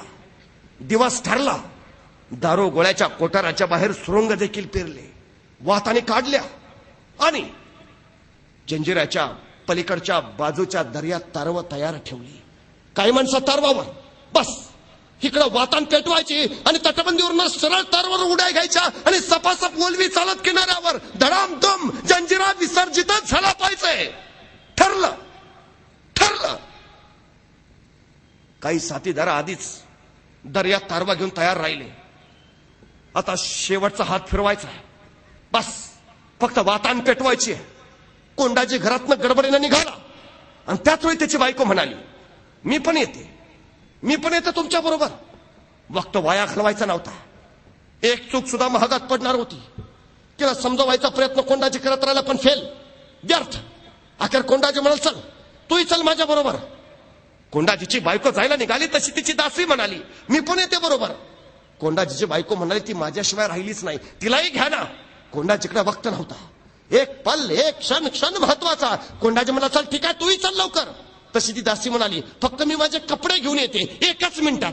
आणि ती दासी जी कपडे घ्यायला म्हणून गेली, ती येताना सिद्धीलाच बरोबर घेऊन आली. कोंडाजीचे हात दारू गोळ्याच्या कोटाराला लागण्याआधीच कलम केले गेले. कोंडाजीला तोफेला बांधण्यात आलं आणि नगार गाण्यावर त्याच्या धडाचे तुकडे तुकडे उडवले.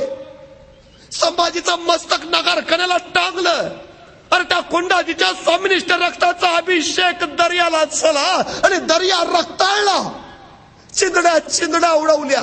जे साथीदार सापडले त्यांची मस्तक मारली. मराठे कापले गेले. अरे ज्या धडाक्याची वाट संभाजीराजे बघत होते त्याच्याऐवजी कोंडाजीच्या शरीराच्या चिंदड्या चिंदड्या करणाऱ्या धडाक्याचा आवाज त्यांच्या कानावर पडला आणि चौदाळला छाला आणि सज्ज झाला मराठ्यांच्या तोफा. द्यापती तोफानं आणि बघता बघता मराठ्यांच्या तोफातनं गोळे सुटू लागले. धडाधाड धाड दुडुम दुम दम बस. जंजिरा पाण्यात डचमळू लागला आणि नगारखाना पडला. सिद्धीचे सगळे महाल लाडवे झाले. मराठ्यांचा एक तोफेचा गोळा बलाढ्य. जंजिरा फार उद्ध्वस्त होत गेला. सिद्धी खैरत खान, सिद्धी कासम खान जो मुठीत घेऊन पळायला लागले. या संभाजी पुढं, या रौद्रा पुढं टिकणं मुश्किल.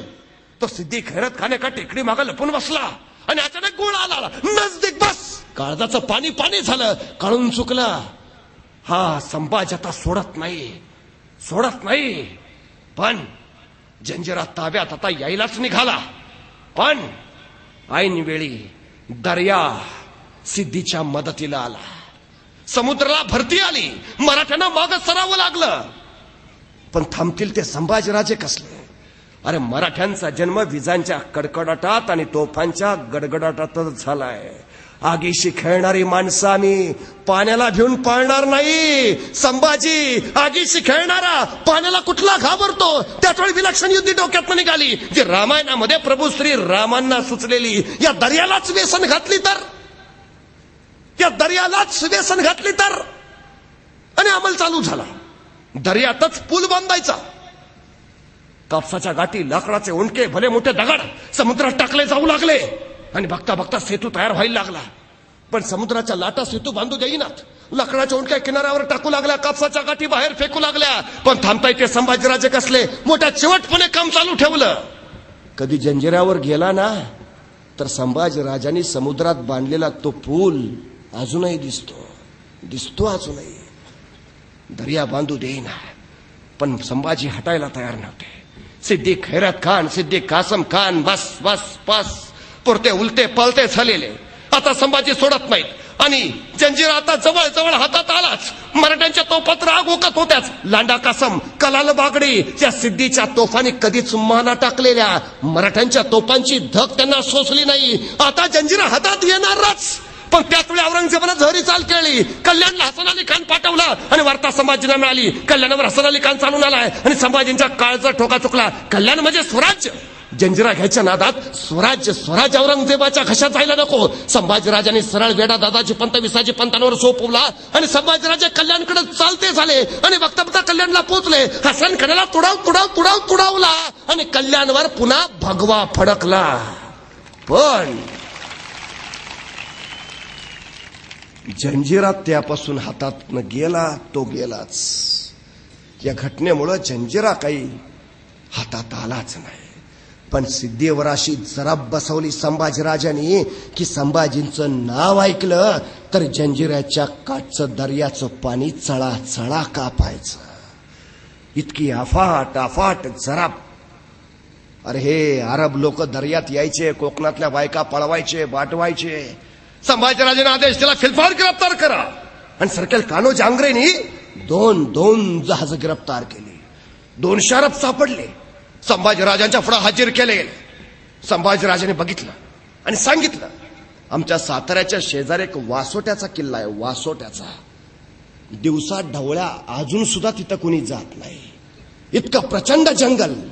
माणसाची बात सोडा, पाखरही तिथे फिरकत नाहीत. परवा चुकून 4-5 पोरं गेली होती. शेवटी हेलिकॉप्टरनं शोधून काढावी लागली. इतका भयान आहे अजून, इतका भयान. चिटपाखरू नसतं. एखादं नुसत्या शांततेनं मरेल तिथं. इतकी भयान शांतता. संभाजींनी सांगितलं या 200 अरबांना त्या वासोट्याच्या किल्ल्यावर नेऊन ठेवा. आणि आमचा संताजी होता त्याला सांगितलं एक करायचं, त्यांना इतकं मारायचं हे फक्त मेले नाही पाहिजेत. आणि 2 महिने मराठे अरबांना मारत होते. 2 महिने इतके की फक्त मरूच देत नव्हते. एका आठवड्यानंच ते एकमेकांना ओळखेन असे झालते. तो आमच्यातलाच का? इतके सुजलेले, इतके 2 महिने मराठ्यांनी तुडवलं, सुजवलं. आणि मग 2 महिन्यांनी संभाजीराजांनी सांगितलं, आता त्यांना बाहेर काढा, त्यांच्या जहाजावर बसवा आणि द्या सोडून परत त्यांच्या देशाला. संताजी म्हटला, महाराज सोडायचं होतं तर धरलं कशाला? महाराज म्हटले, दे रे सोडून.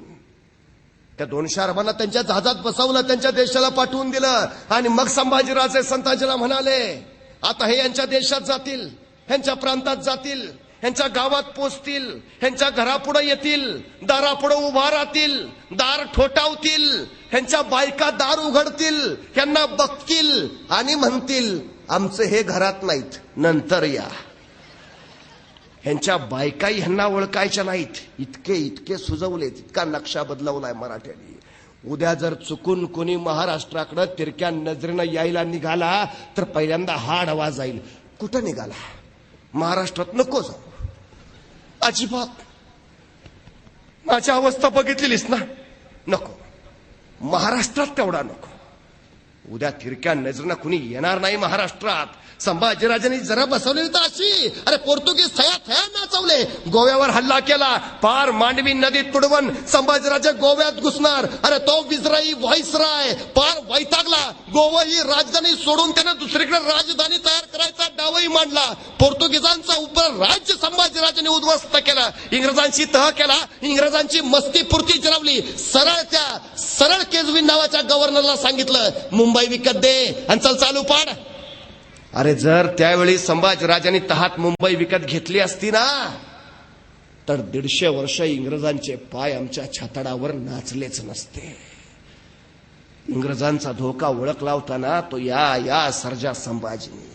औरंगजेब थया नाचवलाय, पोर्तुगीज वाकवलाय, इंग्रज झुकवलाय, सिद्धी पार आडवा केलाय. 1 नाही 2 नाही, तब्बल 12 घडावर निकराची पंजे फाड करत सेना धुरंधर सर्जा संभाजी अजिंक्यच राहिलाय. वैतागला औरंगजेब.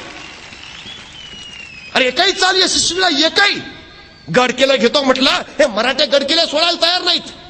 अरे एक मावळा साधा नाही, संभाजीराजाने एक मावळा असा घडवलाय जणू काय एक बुलंद गडकोटच. या महाराष्ट्राच्या छाताडावर फक्त 350 गडकोट नाहीत, या महाराष्ट्रात उगवलेला प्रत्येक जण एक गड आहे. संभाजीराजांच्या राज्यासाठी, स्वराज्यासाठी झुंजतोय अफाट ताकदीनं. अरे पाण्यावरचा पहिला तरंगता तोफखाना माझ्या संभाजीराजांनी चालू केला. गुलामांच्या विक्रीला जागेवर बंदी घातली. काही नव्यानं व्यापारी पेटा वसवल्यात. शेतकऱ्यांची कर्ज माफ केलीत. त्यांना शेतीसाठी सोयी सुधारणा करून दिल्यात. पाण्याचे प्रवाह प्रत्यक्ष वळवून पिकाच्या वाढीसाठी लक्ष दिलंय. पोटच्या पोरासारखं रयतेवर प्रेम केलंय. फक्त तलवारबाजीच नाही, रयत कल्याणाच्या बाबी सुद्धा हा राजा अखंडपणे करत राहिलाय, अखंडपणे. अरे 9 वर्ष संभाजीराजाने तब्बल 140 लढाया केल्या, पण एकाही लढाईत पराभूत न होणारा राजा म्हणून गिनीज बुकला सुद्धा फक्त संभाजीराजांचीच नोंद घ्यावी लागली. कधी हरला नाही, मागा फिरला नाही, तह केला नाही, नमला नाही, झुकला नाही, वाकला नाही, अजिबात नाही. जो झेपावत राहिला आधी उत्साहानं, अफाट ताकदीनं, प्रचंड शौर्यानं, आपण शिवछत्रपतींचे पुत्र आहोत याच धारणेनं बस जगवत राहिला स्वराज्य, संवर्धित करत राहिला स्वराज्य अफाट ताकदीनं. अरे एवढंच नाही, कर्नाटकात गेलेत, कर्नाटक मुठीत घेतलाय, तंजावर पर्यंत फार मराठी राज्याच्या सीमा बुडवल्या. त्रिवेंद्रम, त्रिचनापल्ली, मद्रास, कावेरी नदी ओलांडली, तो पाषाण कोट जिंकलाय. चेष्टा नाही, आंध्र प्रदेश, कर्नाटक, तामिळनाडू, मद्रास, कुठवर झेप मारली या सर्जा संभाजीने. अरे कधी रायगड, कधी पन्हाळा, कधी गोवा, कधी जंजिरा, कधी त्रिचनापल्ली, कधी पाषाणकोट. अरे वाऱ्यासारखा फिरतोय नुसता. दिवसाच्या 24 तासातले 20 तास घोड्यावर मान टोकून लढायचा, प्रसंगी शाडूच्या मातीच्या भाकरी खायचा, पण मराठी राज्यासाठी अफाट ताकदीनं झुंजत राहायचा. अरे तलवारीच्या टोकावर मरण घेऊन हिंडतात मराठे. औरंगजेबा तुला मारायला वक्त नाही लागणार. आई भवानीचं राज्य हे, नको हात घालूस. गरजत राहिला, बरसत राहिला संभाजी राजा. आणि अखेर औरंगजेबानं आपल्या दरबार यांना विचारलं, क्या किया जाए. आणि सगळे सरदार म्हणाले, हुजूर वापस लौट चलते हैं, अभी दम नाहीये हुजूर. आणि अखेर औरंगजेबाला महाराष्ट्र सोडावा लागला. संभाजीराजांच्यावर आक्रमण करायची वाट त्यांनी बदलली, माघार घेतली आणि गेद आदिलशाही अवघ्या 6 महिन्यात त्याने जिंकली. मग वळाला कुतुबशाहीकडं. गोवळकोंडा त्याने अवघ्या 1 महिन्यात जिंकलं. अरे आदिलशाही जिंकायला 6 महिने लागतात, गोवळकोंडा जिंकायला 1 महिना पुरतो. आणि संभाजीराजांचं स्वराज्य जिंकायला त्याला 9 वर्ष शक्य होत नाही. हे शौर्य कुणाचं, हा पराक्रम कुणाचा, हे धाडस कुणाचं, हे साहस कुणाचं? सर्जा संभाजींचं. अरे खजिना वाढवलाच नाही, अफाट ताकदीनं संवर्धित केलाय. मराठी फौजा शिवरायांच्या काळात जेवढ्या होत्या त्याच्या 5 पट 6 पट वाढवल्यात. अरे 5 जहाज बांधणीचे कारखाने काढलेत, 5 कुडाळ डिचोलीला दारू गोळ्याचे कारखाने उभारलेत संभाजीराजांनी. 5,500 गलबत दर्यात तरंगते आहेत, दर्यात. अरे सरकेल कान्हो जांगरा, सरकेल दौलत खान दर्या सरंग, बेपना हुकूमत गाजवतायत, बेपना. परवा त्या ताज हॉटेलवर हल्ला झाला, समुद्रात नातेरिके आले, पाकिस्तानवर निघाले, नावेत बसले, कुबेर बोटीवर चढले, त्या नावड्याला ठार मारलं, तिथनं सुरतला आले, तिथनं गेटवे ऑफ इंडियाकडं, मग दोघं पांगलेनं मग हल्ले चढवले. 350 वर्षापूर्वी माझ्या संभाजीराजांनी सांगून ठेवलंय, महाराष्ट्राला धोका जमिनीवरनं नाही, महाराष्ट्राला धोका समुद्रावरनं आहे. हे त्या राजानं सांगितलंय. अरे दर्यावर बेपना हुकूमत गाजवली राजांनी, बेपना. 5,500 गलबत दर्यात आहेत. डाप नाही महाराष्ट्रावर तिरक्या नजरनं कुणी यायची. चोहोबाजूनी सुरक्षित केलंय स्वराज्य. एक गडकोट बुलंद बलाढ्य करून ठेवलाय. शिबंदी अपाट वाढवलीये. माणूस मिळत असा अपाट जिगरीचा जिगरबाज. अरे युलस पोर सुद्धा संभाजीराजाच्या पराक्रमानं मोहित झालंय, स्वराज्यासाठी मरायला उभा राहिलंय. हा संभाजी. पण औरंगजेबानं आदिलशाही जिंकली, कुतुबशाही ताब्यात घेतली. मग औरंगजेबाला पुन्हा उत्साह आला. पूरे हिंदुस्तान के आलमगीर होना चाहते हम. हा दख्खन फक्त खुपतोय त्याला, दख्खन. हनुमान तर बदलून घ्यावंच लागलं होतं. त्याला वाटलं होतं शिवा संभाजी म्हणजे शिवाचा नादांत तनशील वारीस. बदलला हनुमान. शिवाजीपेक्षा 10 पटीनं तापदायक आहे संभाजी. अरे त्या शिवाजीने कधी बुर्हानपूर औरंगाबादला हात नव्हता लावला. कचरा औरंगजेब चालून येईल, पुन्हा संभाजी गादीवर आला आणि यांनी पहिल्यांदा बुऱ्हाणपुरात धुतलं, औरंगाबाद लुटलं. अरे सळो की पळो करून सोडलं यांनी. दरबारात औरंगजेबाने विचारलं, मेरे सब घराने में, हमारे तैमूर के घराने में हुआ ऐसा कोई शख्स पैदा जो रन पर मरा हो? आणि सगळ्या सरदारांनी सांगितलं, ना हुजूर ना, याद रखो, या औरंगजेब या खुद मरेगा या उस संभा को मारेगा. ये पहला आलमगीर होगा जो रन पर मरेगा या उस संभा को मारेगा. आणि शेवटपणे निघाला औरंगजेब.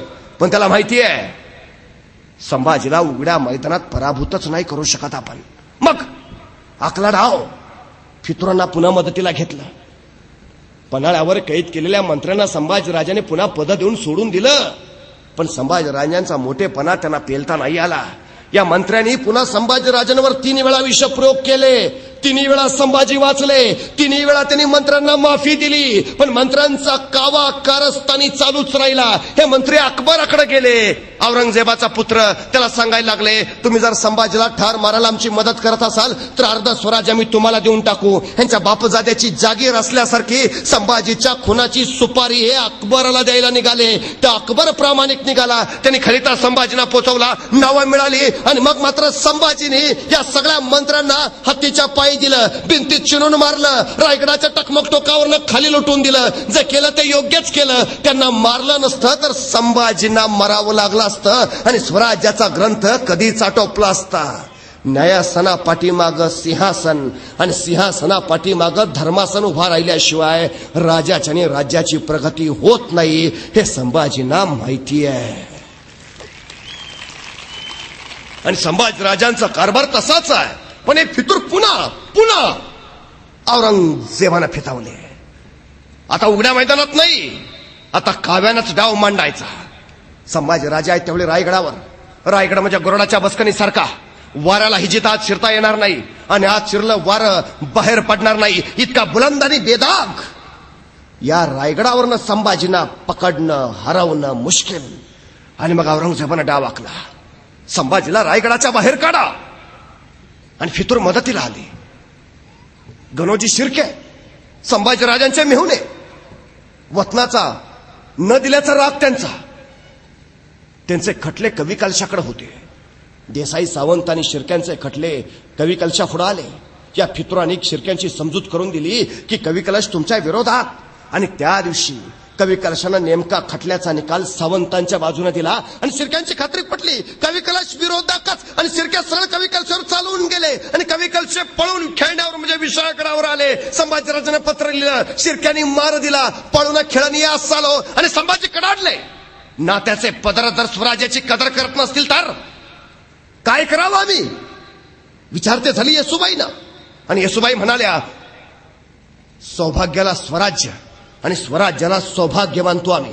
नात्याचे पदर जर स्वराज्याची कदर करत नसतील तर राजे बिनघोर निघा, भले ते आमचे बंधू असले म्हणून काय.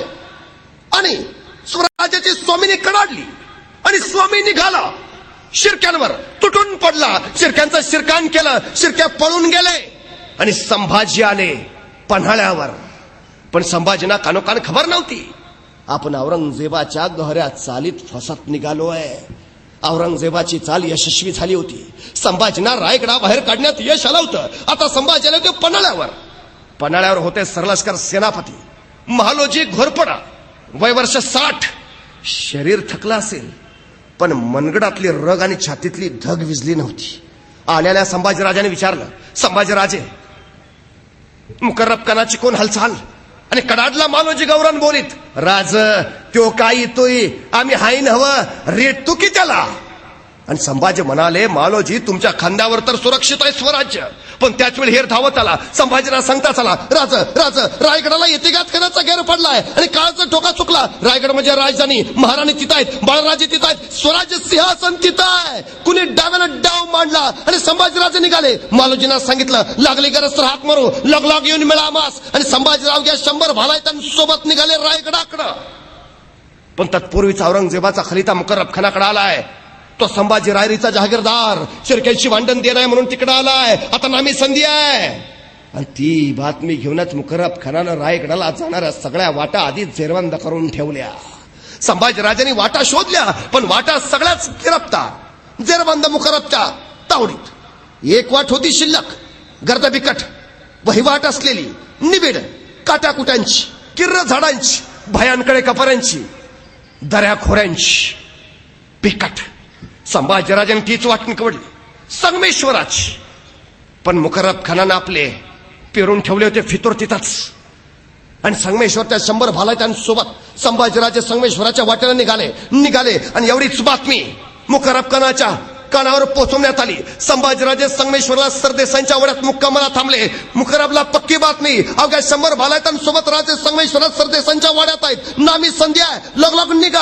आणि मुकर्रब खान 5000 सैनिक टाकोटाक निघाला, पन्हाळ्याला बगल देत निघाला संगमेश्वरच्या दिशेनं. पन्हाळा अंधारात गुडूप झालेला, पहारेकरी पहारा देत होता. अचानक काहीतरी दिसला आणि चमकला. बेंबीच्या देटापासून कडाडला, मालोजी बाबा काळो कुजळत पलुता चालली होती. आणि मालोजीच्या काळचा ठोका चुकला. कुण्या रोखानं जे संगमेश्वराच्या अरे राज आहेत कुणी काही मला डाव साधला. अरे निघा शिबंदी उठवा, राजांची जान वाचवायला पाहिजे, अरे निघा.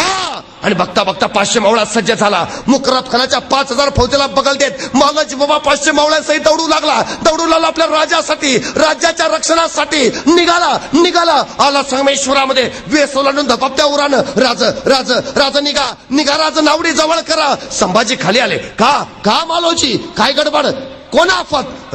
आफत लई मोठी. राज निघा, नावडी जवळ करा, गणिबानी गावी अरबाडलंय. राज निघा. नाही मालोजी, तुमच्या थकल्या खांद्यावर स्वराज्य सोपून जायला राजे नाही झालो आम्ही. मरो इथंच, झुंजो इथंच, पण रण टाकून पळणार नाही. नाही राज, लाख मेलं तरी चालतील, पण लाखाचा पोशिंदा वाचला पाहिजे. राज निघा, नावडी जवळ करा राज.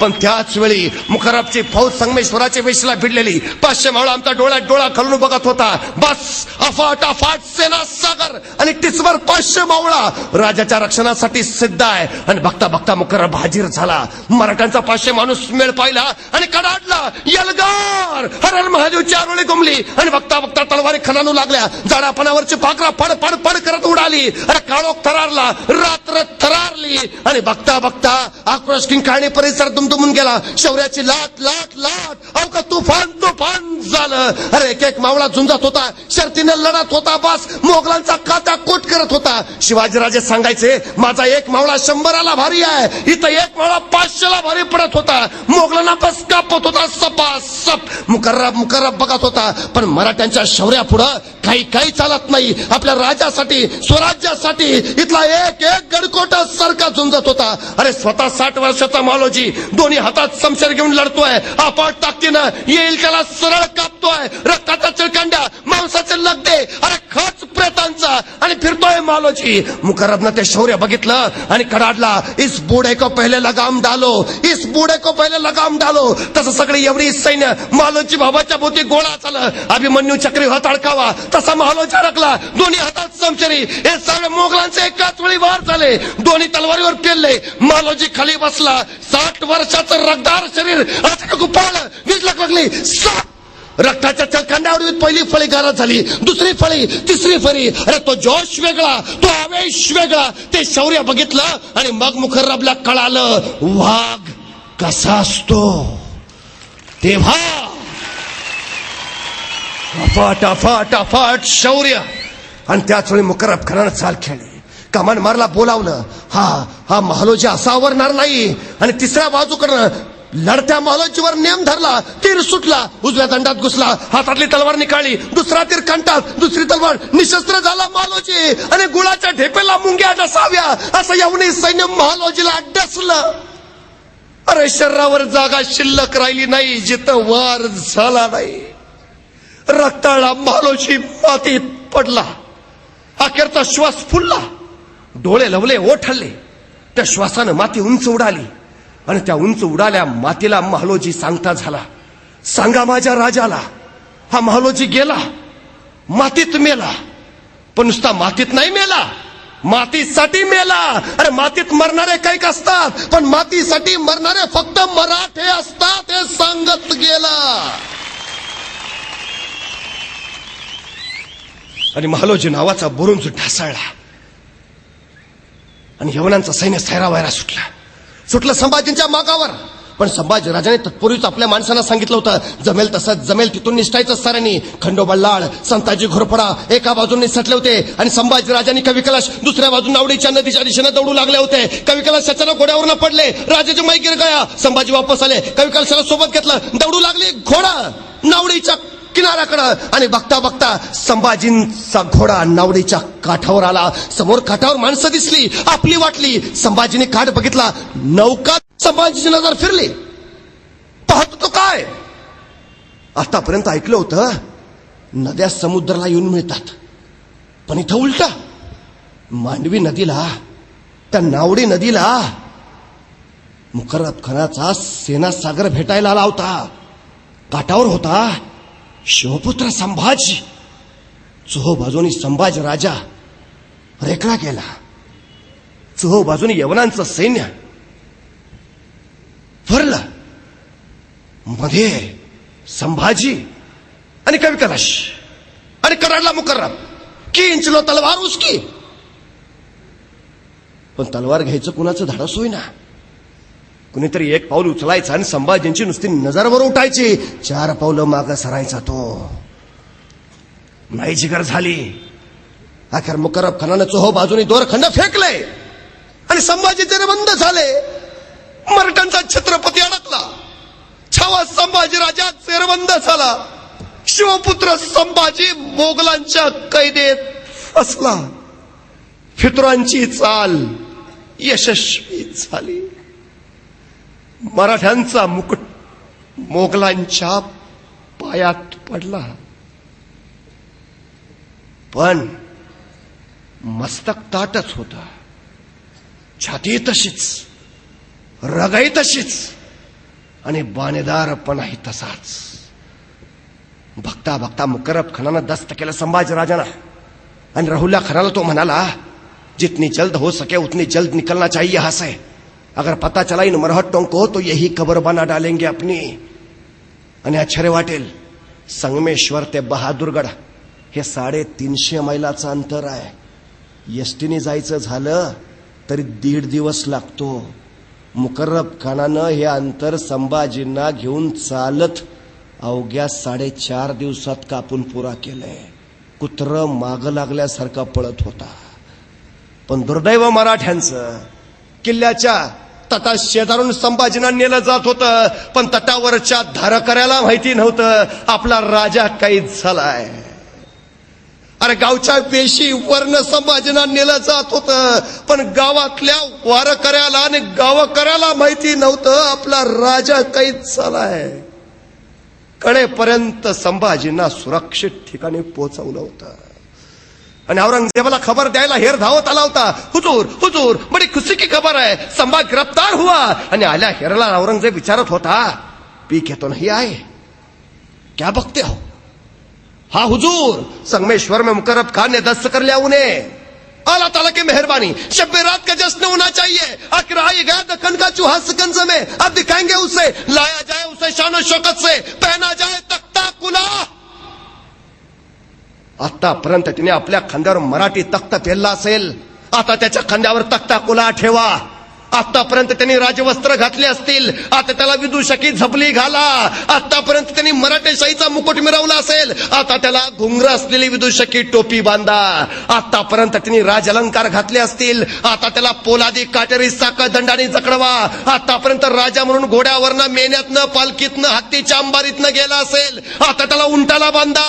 आतापर्यंत राजाला म्हणून नगारे वाजले असतील, आता ढोल ताशे बडवायला सुरुवात करा. कळू द्या महाराष्ट्राला, आलमगीर औरंगजेबने संभाजी गिरफ्तार केलाय. आणि बरहुकूम निघाली थिंड, विदूषकी झपली घातली, घोंगर असलेली टोपी अडकवली, काटेरी साखळदंडाने जकडवलं, उंटाला बांधलं आणि निघाली थिंड वाजत गाजत. अरे कुठल्या राजाच्या वाट्याला आली ही विटंबना, कुणी सोचलं? अरे मोगली छावणीत कल्लोळ कल्लोळ वाजला होता आनंदाचा, आतुरले होते सारे. अरे 9 वर्ष ज्याने औरंगजेबाच्या दिमागात सैतानी गोंधळ घातला, तो संभाजी आहे कसा? अरे कसा दिसतो, कसा आहे तो? कोण कोण कोण? अरे कोण कुणाच्या झाडावर, कोण कुणाच्या घरावर, कोण कुणाच्या डोक्यावर, कोण कुणाच्या खांद्यावर उभा राहून बघत होते. कसा आहे संभाजी? आणि निघाली थिंडा वाजत गाजत. अचानक कुठून तरी भिरभिरणारा दगड यायचा, धप छातीवर आदळायचा, रक्ताची चिळकांडी हातानेचा कल्लोळ उडायचा. कुणीतरी यायचं, उंटाची शेपटी पिरगाळायचं, उंटा थया थया नाचायचा, अंगावरचे काटेरी साखळ दंड टोचायचे, बोचायचे, जागोजागी जखमा करायचे. कुणीतरी यायचं, अंगावर थुंकायचं, कुणीतरी यायचं, एखादं शिवी द्यायचं, कुणीतरी यायचं, तलवारीच्या टोकाने संभाजींच्या अंगावर रेषा उठवायचं, रेषेबरोबर रक्ताची धार लागायची. अरे मातीवर रक्त रक्त मुद्रा उमटवीत जायची. अरे कुणी सोचलं? अरे विंचवाच्या लवलव करणाऱ्या वेदना कुणाच्या वाट्याला आल्या? का? अरे झुकला असता, वाकला असता, नमला असता तर आयुष्यमध्ये जगला असता. मग का नाही केलं? का सोसत राहिला सगळं? का सहन करत राहिला विटंबना? स्वराज्यास्मितेसाठी, स्वराज्यासाठी, मराठी दौलतीसाठी.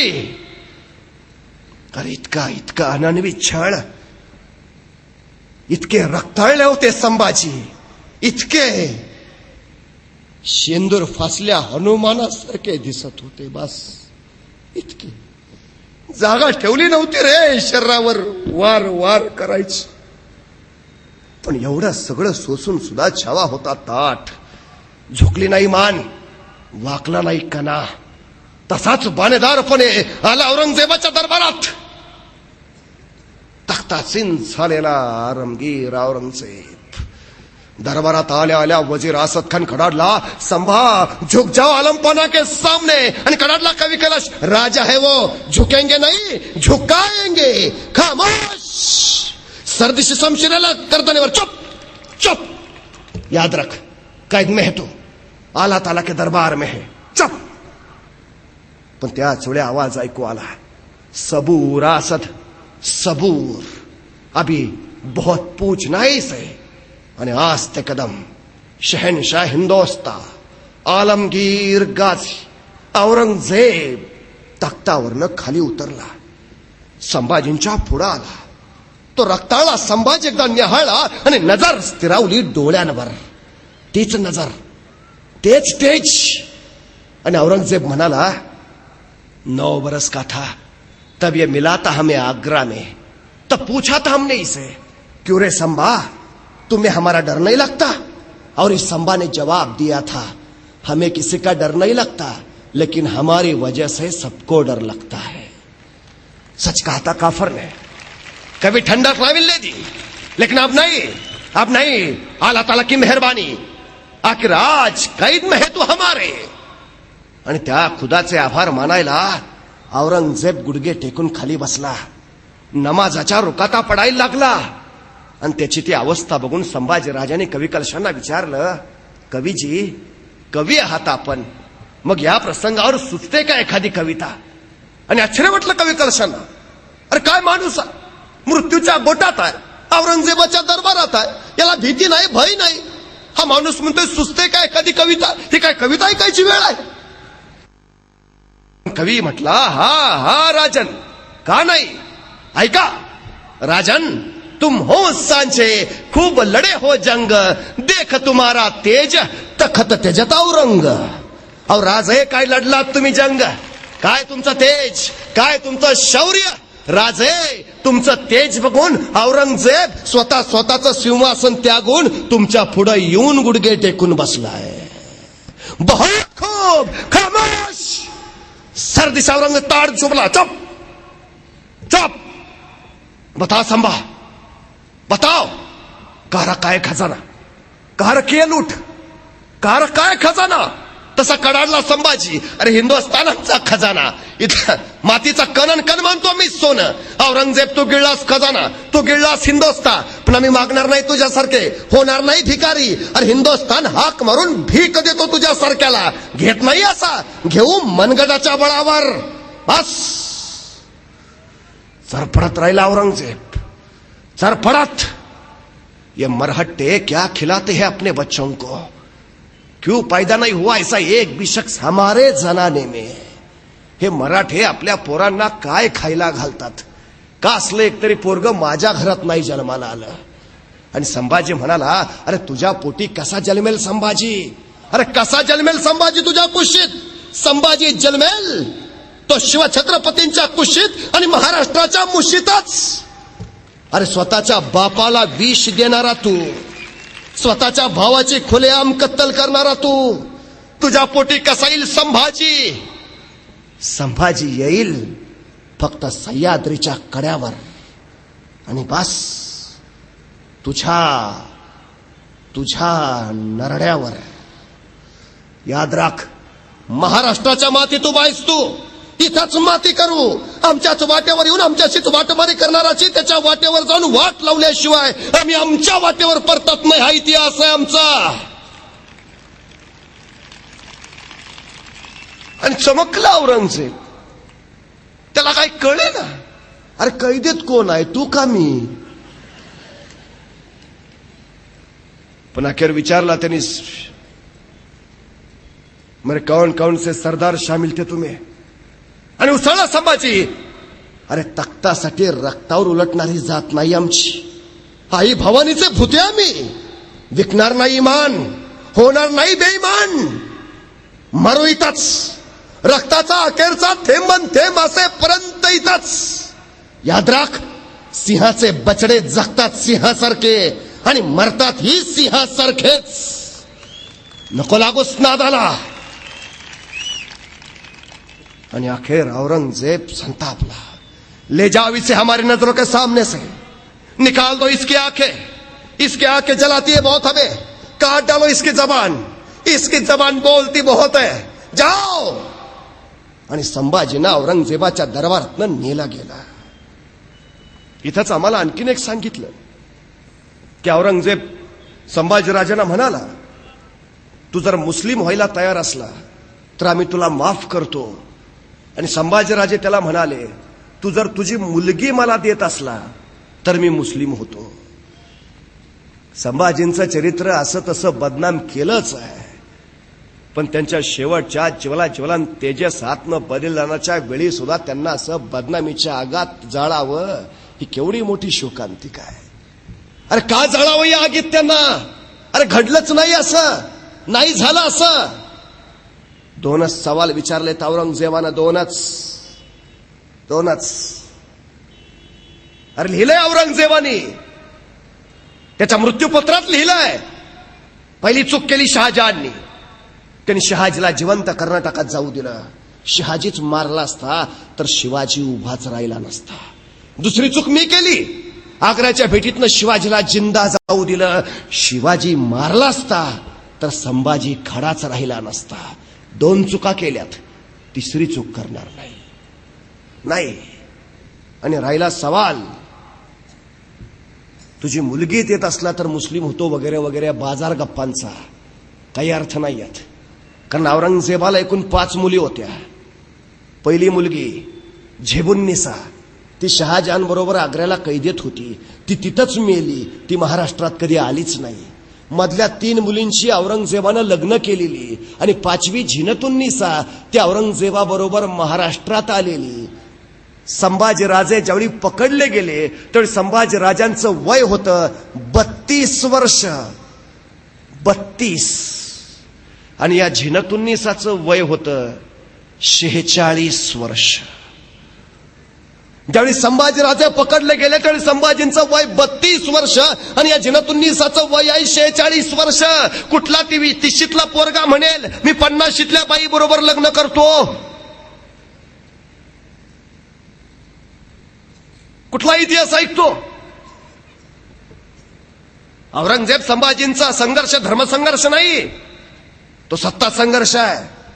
शिवरायांनी सगळ्या जाती धर्मांना समान न्याय दिलाय, संभाजीराजांनी तेच पथ्य पाळलंय अगदी.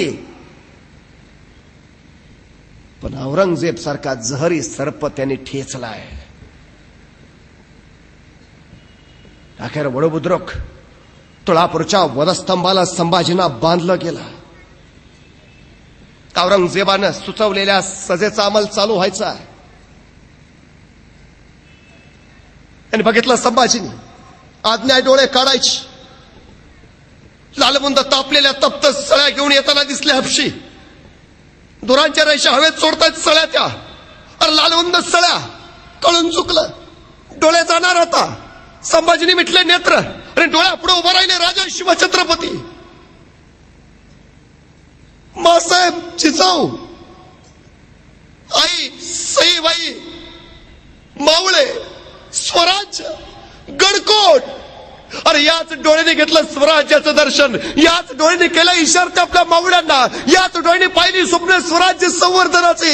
अरे याच डोळ्याने घेतलं दर्शन आबासाहेबांचं, मासाहेबांचं, आऊसाहेबांचं. तेच डोळे आणि उघडले डोळे संभाजीने. डोळ्यापुढे दिसल्या लालबुंद तप्त सळा, आला समोर, घुसले आत. यातनांचा नुसता कल्लोळ उठला. सळा गेल्या आत आत आत, निघाला त्याच वेगानं बाहेर. डोळ्या नव्हत्या कुठंच, उरल्या होत्या नुसत्या खोपण्या, काळ्या कबिंद, उग्र दर्प बाहेर फेकणाऱ्या. अरे पायात काटा घुसला तर 8 दिवस पाय धरून बसतो आम्ही. डोळ्यात लालबुंद तप्त सळ्या गेल्या असतील, किती किती सोसलं असतील. अरे किती सहन केला असेल, किती. अरे कुणाच्या वाट्याला आलाय हा अन्याय? कोणी सोसला ह्या यातनांचा जहरी नंगा नाच का? अरे रंगेल असते तर झुकले नमले असते ना. कुठून आलं हे आत्मधैर्य, कुठून आला हा आत्मसंयम, कुठून आली ही जिगर? पण तोपर्यंत सजेचा दुसरा अंमल चालू झाला होता. सजावती जबान काढायची. हपशी आले लाखलाखती नंगी तलवार घेऊन. पण संभाजींचं तोंड बंद, जीभ छाटणार कशी? मग हपशी पुढे आले, जबडा उघडायची कोशिश करू लागले, पण जबडा उघडे ना. मग दोघांनी कानावर दाबोजोर दिला, प्रचंड दाब दिला, प्रचंड दाब, पण उघडे ना जबडा. मग एकाने मस्तकावर प्रहार केला, पण जबडा उघडे ना. अरे उघडेल कसा? वाघाचा जबडा आहे, वाघाच्या जबड्यात घालून हात मोजती दात ही आमच्या अवकात सांगणारा संभाजी आहे.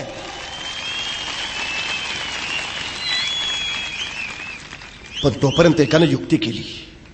संभाजींचं नाक दाबून धरला, श्वासासाठी जीव गलबलला, तळमळला, श्वासासाठी ओठ हल्ले, जीभ लावली आणि त्या संधीचा घेतला फायदा. सांडशी घुसली आत, सांडशीत पकडली जीभ, ओढली बाहेर, नंगीतून लग लागली, तोंडात नवघळलं नुसतं लालबुंद रक्त. जीभ पडली होती समोरच वळवळत, ती सुद्धा तयार नव्हती संभाजीराजापासून पोरकं व्हायला.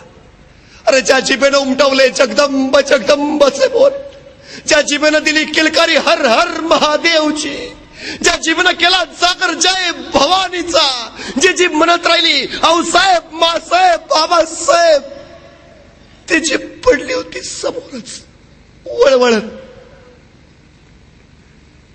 एक नाही दोन नाही, तब्बल 40 दिवस अनन्वित अत्याचार चालला होता. अरे बोकड सोलावं असं संभाजींचं कातडं सोलून काढलं, त्याच्यावर मिठाचं पाणी टाकलं, सर्र यातनांचा जाळ जाळ झाला नुसता.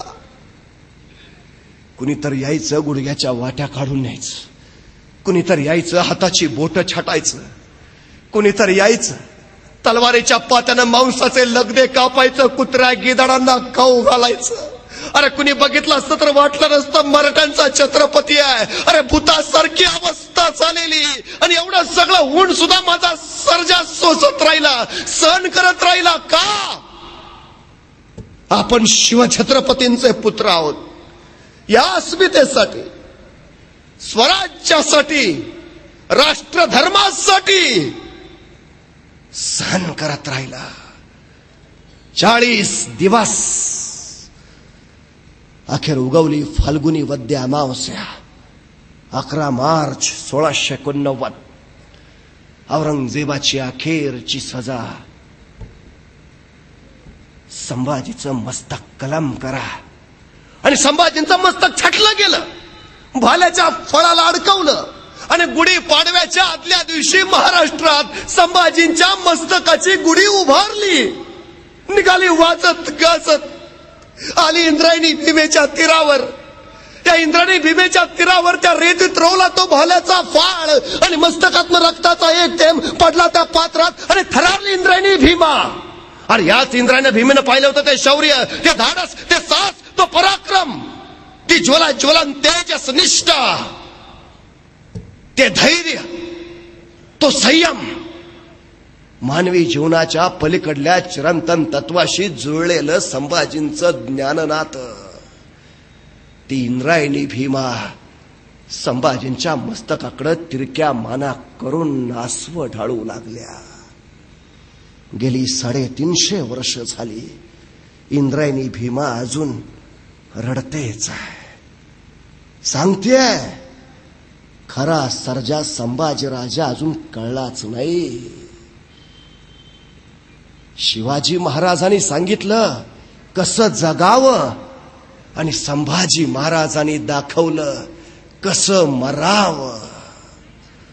ती इंद्रायणी आजही सांगते.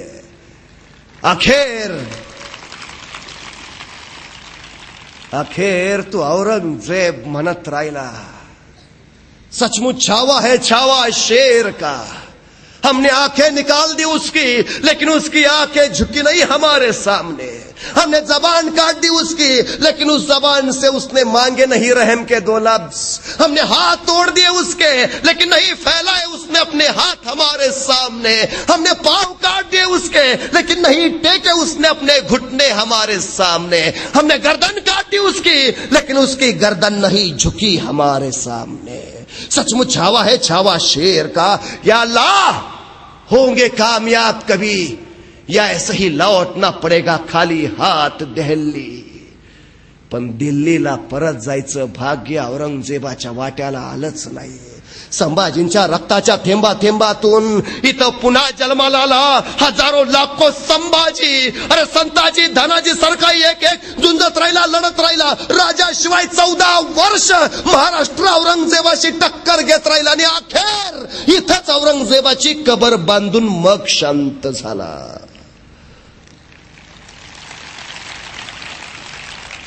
ही प्रेरणा होती संभाजींच्या बलिदानाची.